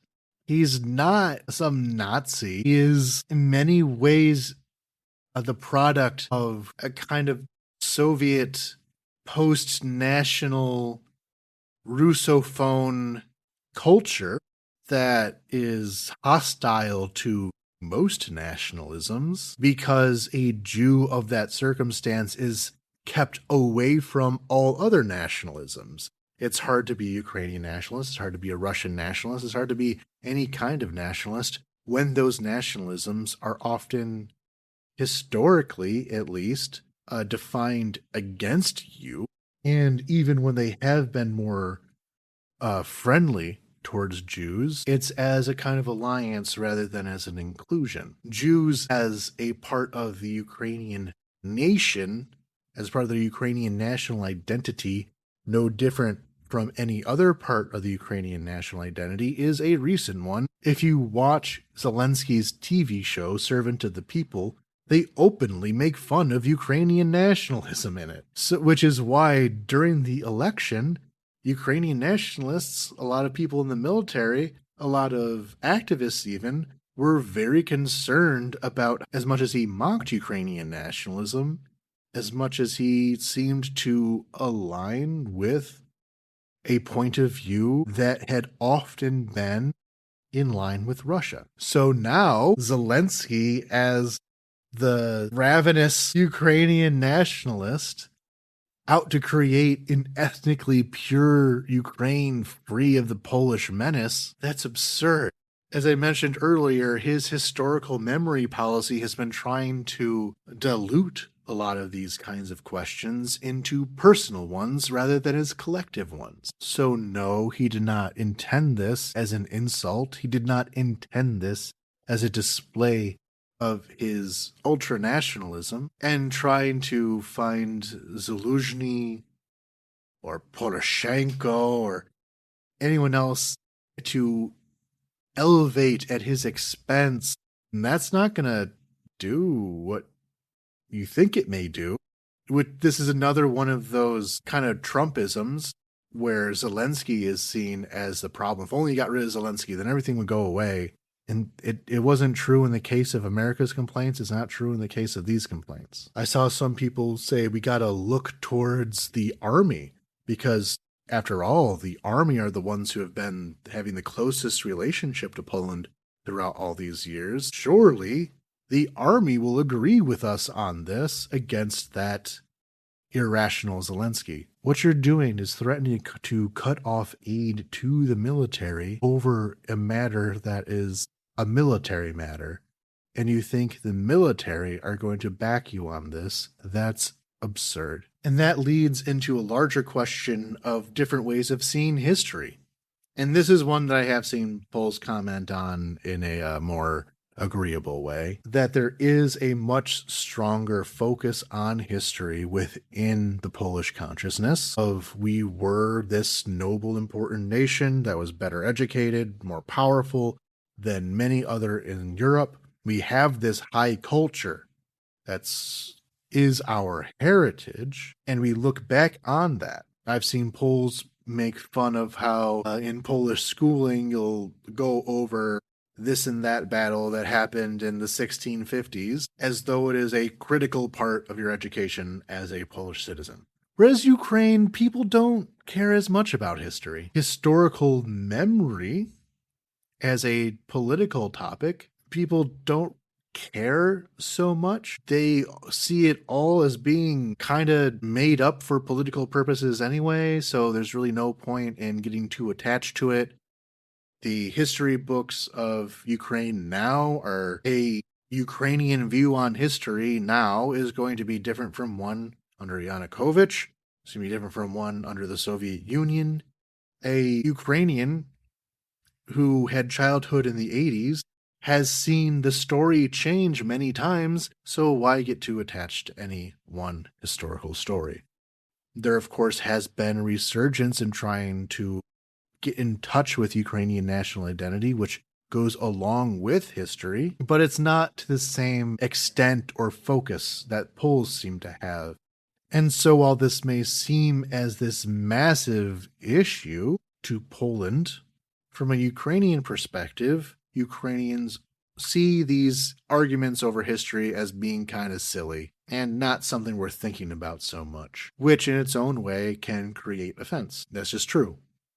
When one party thinks about something not at all and the other thinks about it a lot, there can be a lot of friction that comes from that. And then there's all these other random things, like apparently Polish nationalists think that the Ukrainian trident symbol, the trezub, the national logo, refers to the pitchforks that Ukrainians use to murder Poles. And so if you see the Ukrainian trident, that's a direct incitement to killing Poles.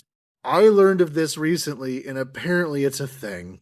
This has been a very frustrating month. But on the flip side, I think that there are a lot of misunderstandings that Ukraine seems to have with Poland as well. At the root of it, Ukrainians know Russia. They know Russia inside and out. They know everything about Russia. There is a common language for a lot of history. Let's face it, a lot of Ukrainians have been in common cultural spaces with Russians, and they did it through the Russian language.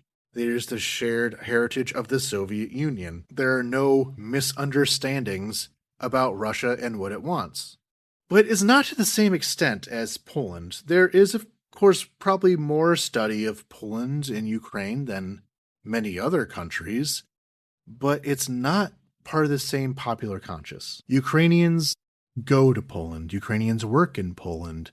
They have business relationships with Polish companies. Ukrainian IT and Polish IT are kind of the same industry. There is very deep connection between Ukraine and Poland, but a lot of that is treated on an interpersonal level. I don't see many Poland experts in the Ukrainian chattering classes the way that you see Russia experts. I don't see these essays, these think pieces. I don't see the intellectual production about Poland that I do about Russia. And this relationship, which does go very deep, still has a lot of holes in understanding because of that. Yes, a lot of these misconceptions that Poland had about Ukraine, notice how when I described them, I mentioned how Ukrainians were taken aback by it.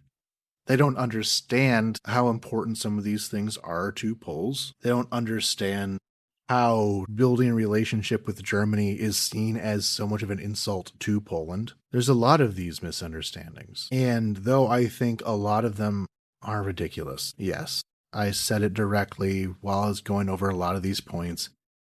I think a lot of them are silly, but not all of them, and more work could have been done to make these connections stronger and less porous. And I think there is room for that, room to promote Polish studies or whatever, soft power, cultural diplomacy, all that kind of stuff, more direct engagement that maybe could have prevented some of these conflicts. But all that ends up being a kind of a luxury. There's a war. Wars where resources go to, and this is stuff that should have happened earlier, perhaps, but I don't see happening now. And especially now that we have much more outwardly anti-Ukrainian forces wiggling their way upwards in the Polish political system. But maybe the central misconception that exists beyond all others is the idea that this is a topic that other countries care about. The line has been that, well, now the world will know the crimes against the Polish people. Now the world will know about Poland's history, and everyone's talking about it now.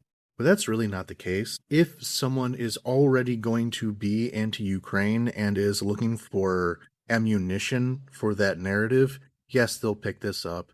Yes, they'll pretend to care about Poles being killed, even though really they are also Russian ultranationalists and wouldn't mind doing the same. Or they're just straight up neo-Nazis and obviously wouldn't care for that reason. But the thing is, this isn't an unknown thing. It's just something that's kind of treated as a real sideshow in World War II, which is another aspect of how World War II history can be seen in Eastern Europe as opposed to other places. As I grew up, the way that I was taught World War II, essentially, is that nobody on the Eastern Front could really be called a good guy. Hitler was obviously the most bad of the bad guys, but it was against Stalin, who is quite the bad guy, and the many militias that had conflicts subordinate to World War II in that area was made up of various ethnic militias that were carrying out their own ancient grievances. I didn't really know the specifics of the Polish-Ukrainian conflict, but it was brought up in kind of the general vague sense and dismissed. And yeah, that sucks to say, but the only good guys that I was taught of in this part of the Second World War were like the ghetto resistance. And even then, the Nakam organization was They had some excessive plans for retaliation that were never materialized, we can say. Abba Kovner, interesting guy. But this doesn't, promote the idea of Poland. If anything, it kind of reinforced a lot of the stereotypes that North Americans and Western Europeans have of Eastern Europe, of these people who are small-minded, petty ultra-nationalists who will start a fight over some historical event that you can't even pronounce. Part of this was growing up in the 90s, where culture was kind of adjusting to all of these post-Soviet, post-communist immigrants into the US, but also with the Yugoslav wars, where on some level that's kind of transposed onto the rest of Eastern Europe, even though Balkan people don't always like to be called Eastern Europe, whatever. That's just how those people are, right? So Poland getting very, very mad, in some ways overreacting regarding this nationalist issue is one that people will see and say, yes, that fits that pattern, and is just another part of this broader pattern that we see with Trump, with Israel, with Russia. This belief that if you just puff out your chest enough and be aggrieved enough and make enough threats, then that is what is seen as strong and powerful and respectable, when that's not really the case. And really kind of the opposite of how they're describing this concept of a mature historical memory that I talked about in the previous section. But it also goes to how the Holocaust is kind of unique in how it's treated. Again, maybe not so fair, but there are particular historical factors and particular aspects of the Holocaust that do make it unique in a way, that the historical memory of it has evolved due to very specific events that happened in the 1960s, and then again with the opening up of the former communist archives. What we see now in the form of Holocaust commemoration is not just a given, it's something that developed under pretty specific circumstances, and those circumstances are not fully replicable. And even with that success in promoting national memory, a lot of that has been disappearing quite quickly over the course of the last about, 10 years or so, and right now at a very accelerated pace. And I mentioned the joke earlier of Yad Vashem already has the complaint form filled up for when Poland does something insulting next time. No one thinks about that. Even within the context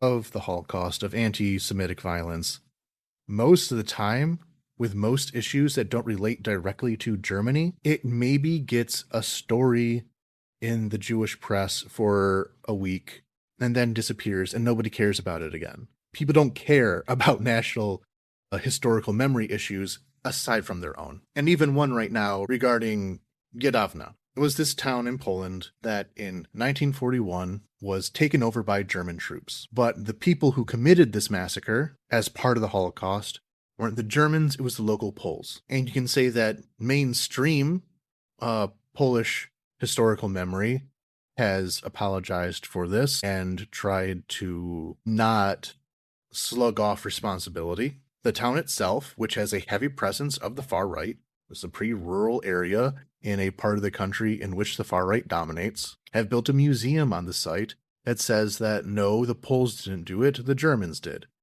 This is Holocaust denialism.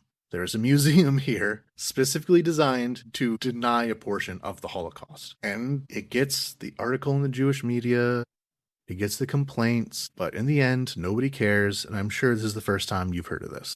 So yes, this misconception that the Poles have that everyone will agree with their aggrievement out of the purity of their heart rather than pro-Russian political concerns is naive at best, and trying to weaponize those pro-Russian sentiments at worst. And then, there's a bunch of others I've been seeing. A lot of them are deliberately inflammatory, and as long and ranty as this episode is, if I even began to talk about some of these, I would blow a gasket, and this would be another hour long of me just swearing, and that's not good pod. In this section, we have to talk Polish domestic politics, which is something that has been scattered all throughout this episode about this conflict between the government and the presidency. The idea of retracting this Order of the White Eagle was meant as a trap for Prime Minister Tusk, for the reasons previously explained.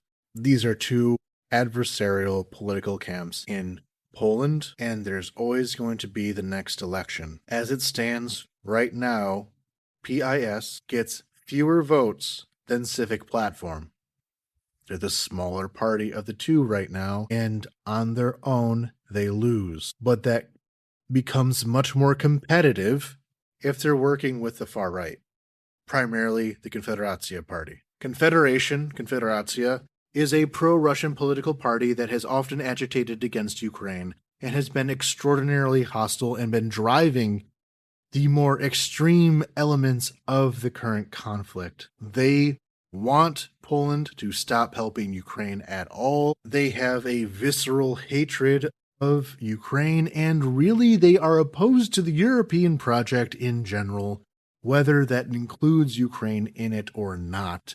But they'd like to keep Ukraine out of it anyway. And so the right-wing party of Law and Justice, President Zelensky, has to do two things in order to win the next elections. That is, try to pull votes away from the far right to make their own party bigger, and seek an actual alliance with the far right, a parliamentary coalition, possibly. And the way they do that is through right-wing populism. It is by creating these fights like this, by having direct conflict with Civic Platform in order to try to put Civic Platform into a position where they look less patriotic, by supporting Ukraine in this critical question of Polish identity, by feeding into populist ideas, by presenting Ukrainians as this kind of lower form of peasantry to the proper European Pole, to build up that kind of self-imaginary as well. There's a heavy element of just general xenophobia to this. It's not only the Ukrainian foreigners they dislike, it's really any foreigner. They will present Ukrainians as these lazy moochers feeding off of the system, and that does not only regard Ukraine the country, but also Ukrainian refugees who have found refuge in Poland. They're a right-wing populist party. They're going to try to drive out the foreigner.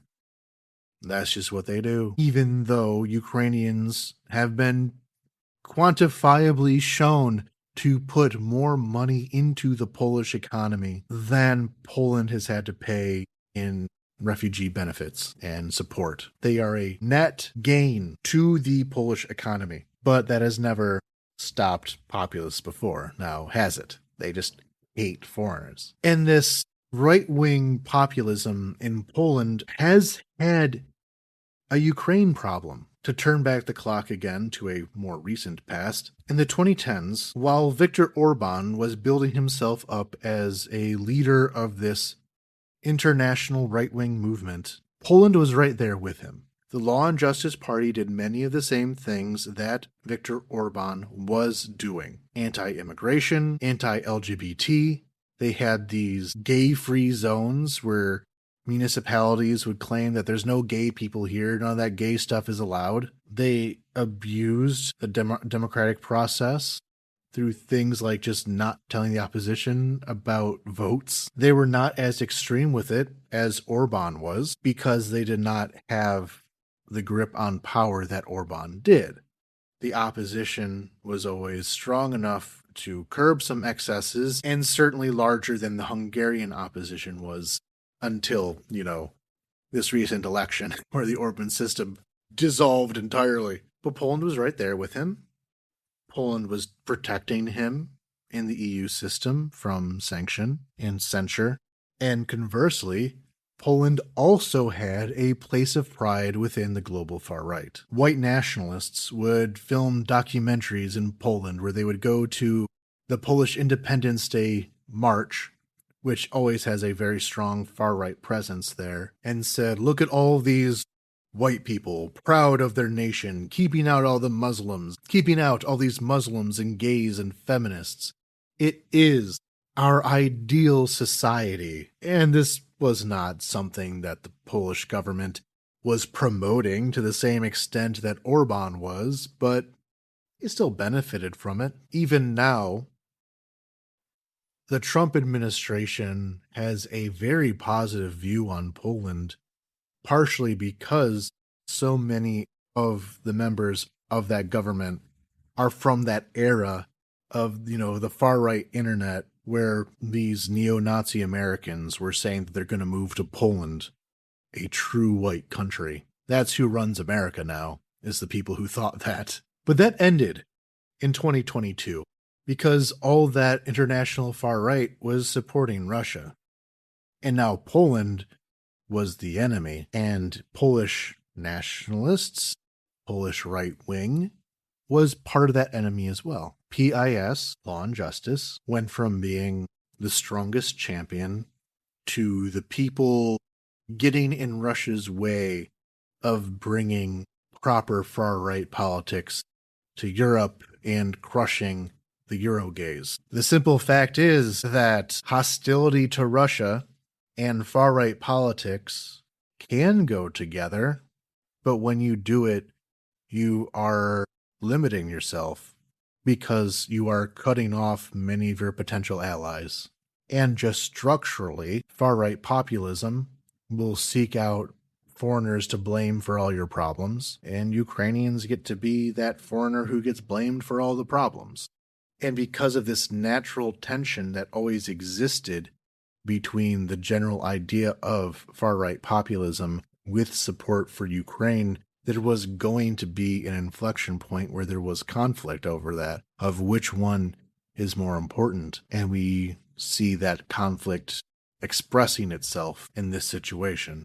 And though there isn't really a risk of Poland being a pro-Russia country, that's also pretty ridiculous. There are elements within Poland that are hostile to Ukraine, and those elements are becoming the kingmakers in the next election. You have to, if you're going to be a right-wing politician, you have to appeal to these people. And so this international question is, as it often is, really an expression of domestic politics. So that concludes my direct analysis of the particulars of this situation, and it is more than I've ever recorded for any episode ever, I believe.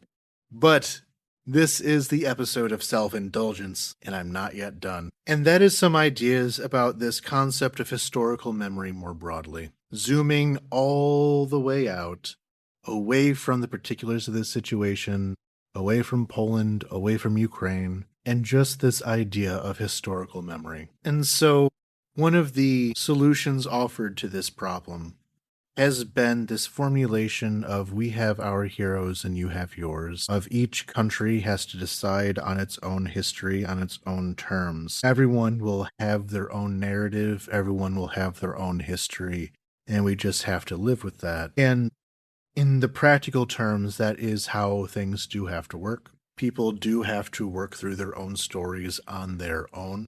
But still, this is postulating history and historical memory as something that is meant to be adversarial. We may not have conflict over our own stories, but they are still our own separate stories.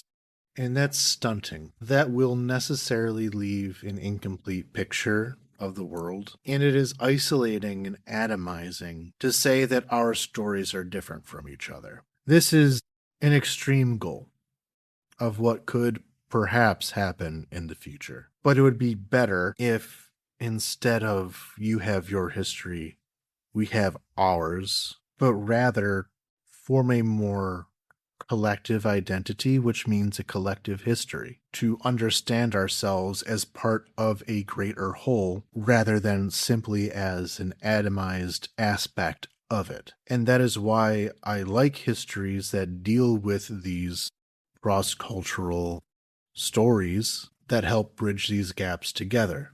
I already mentioned the book Bloodlands by Timothy Snyder. We can always glaze Timothy Snyder here.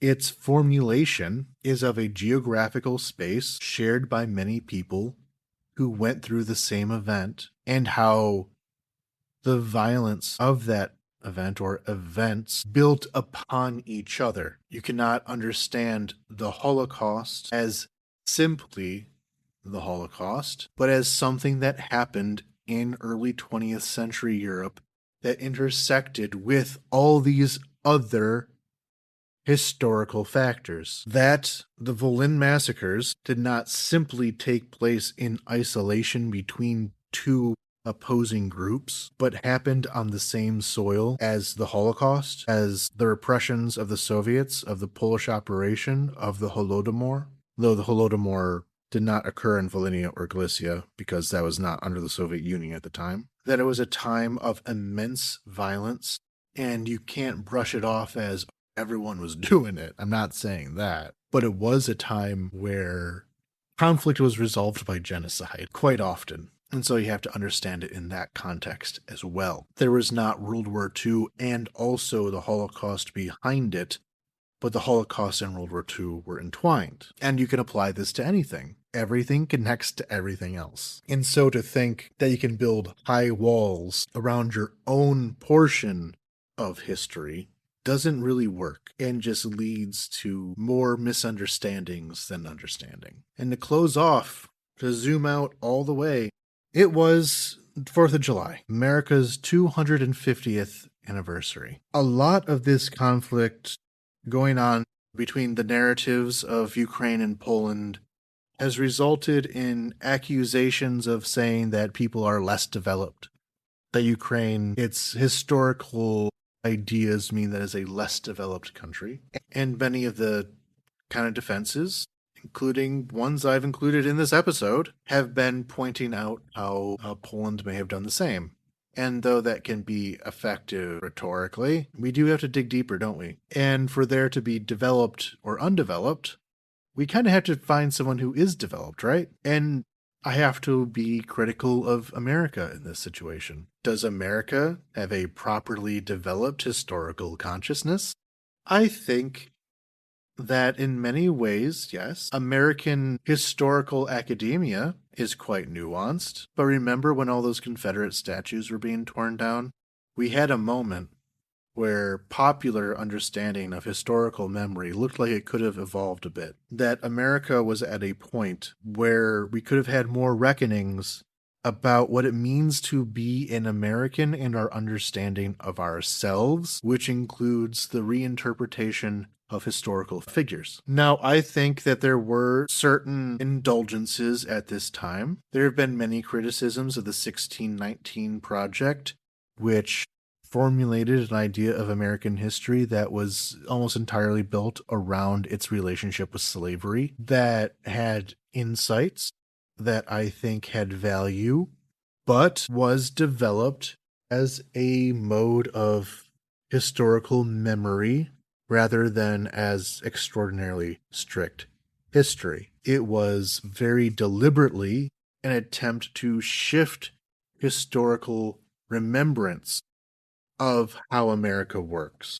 And while there were problems with it, it was, in general, a step in the right direction. But what happened next? The starting point of the current version of the American right began as a reaction to this attempt to reframe American history. It was interpreted as an insult to the identity of Americans by saying that America is a country born in sin, that you are insulting me, you're insulting my great-grandparents. My ancestors were not criminals. My ancestors were good people, and you are telling me they aren't. My grandpa was a great man, and you're telling me he did something wrong?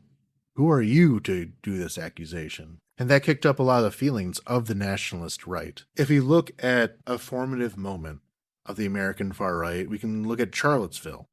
Unite the Right rally. It was right after the election of Donald Trump, and the right felt as though that they were in a position of ascendance, and now is the time to move against these communists who are destroying our way of life and tearing down our statues of Robert E. Lee. They thought that this was their moment. They misjudged, especially with the killing of Heather Heyer, and just the optics of having Nazis marching through the streets was a pretty serious blow to the organized far right. Many of the actual organizations and networks that made up the far right at the time were severely damaged by not only their reputation being hurt, Nazis looking after their reputation, but a lot of people were arrested and just were gone after legally. And so they noted that even though they had Trump in office, they overstepped. But the movement didn't go away.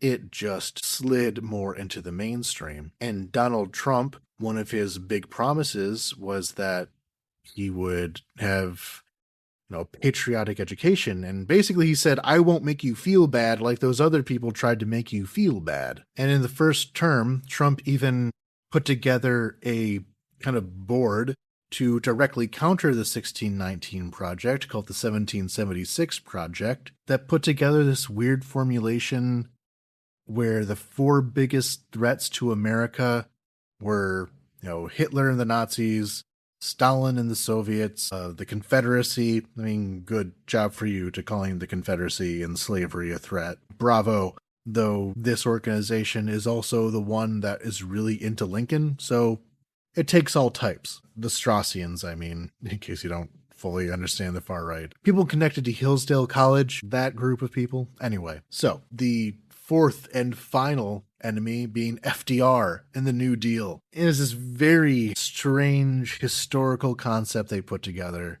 where the New Deal was what broke America. And other parts of the right were talking about how America had broken its old constitution and created a new constitution that nobody agreed to by passing the Civil Rights Act. These historical issues are the foundation of the American far right. They are a core part of Trumpism. America tried to have this mature understanding of history or in historical memory, whatever that may be, and people got super mad about it. And not just the particulars, not just 1619 Project, not just the specifics, but the general idea that you could say that we have done anything bad ever was a major motivating factor in the political system that we see now. And then with the 250th anniversary, which under normal conditions, under anyone else, would have been a celebration of American history, albeit probably, a generically positive one.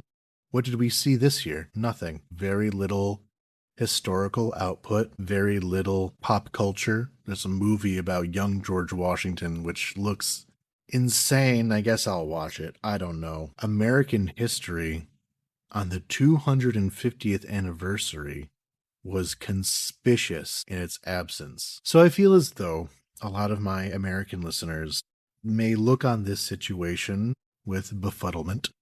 I certainly caught myself thinking, here the Europeans go again, having arguments over which one of their ethnic militias were bigger bastards. But when you point a finger, 3 more point back. A lot of this may seem crude, a lot of this may seem silly and stupid, but that may be because this is an outside thing you're not familiar with. These are new tropes that you don't know. These are new conflicts that you have not lived in. And so they jump out at you. While the bizarre narratives, the sensitivities and insecurities that make up your own historical memory and identities pass by because they're just part of the background. So in this 250th year of America's existence, how do we conceptualize it? So that concludes this episode. It is more recorded audio than I have ever done. This is going to be a monster to edit. I will make decisions of how I release it.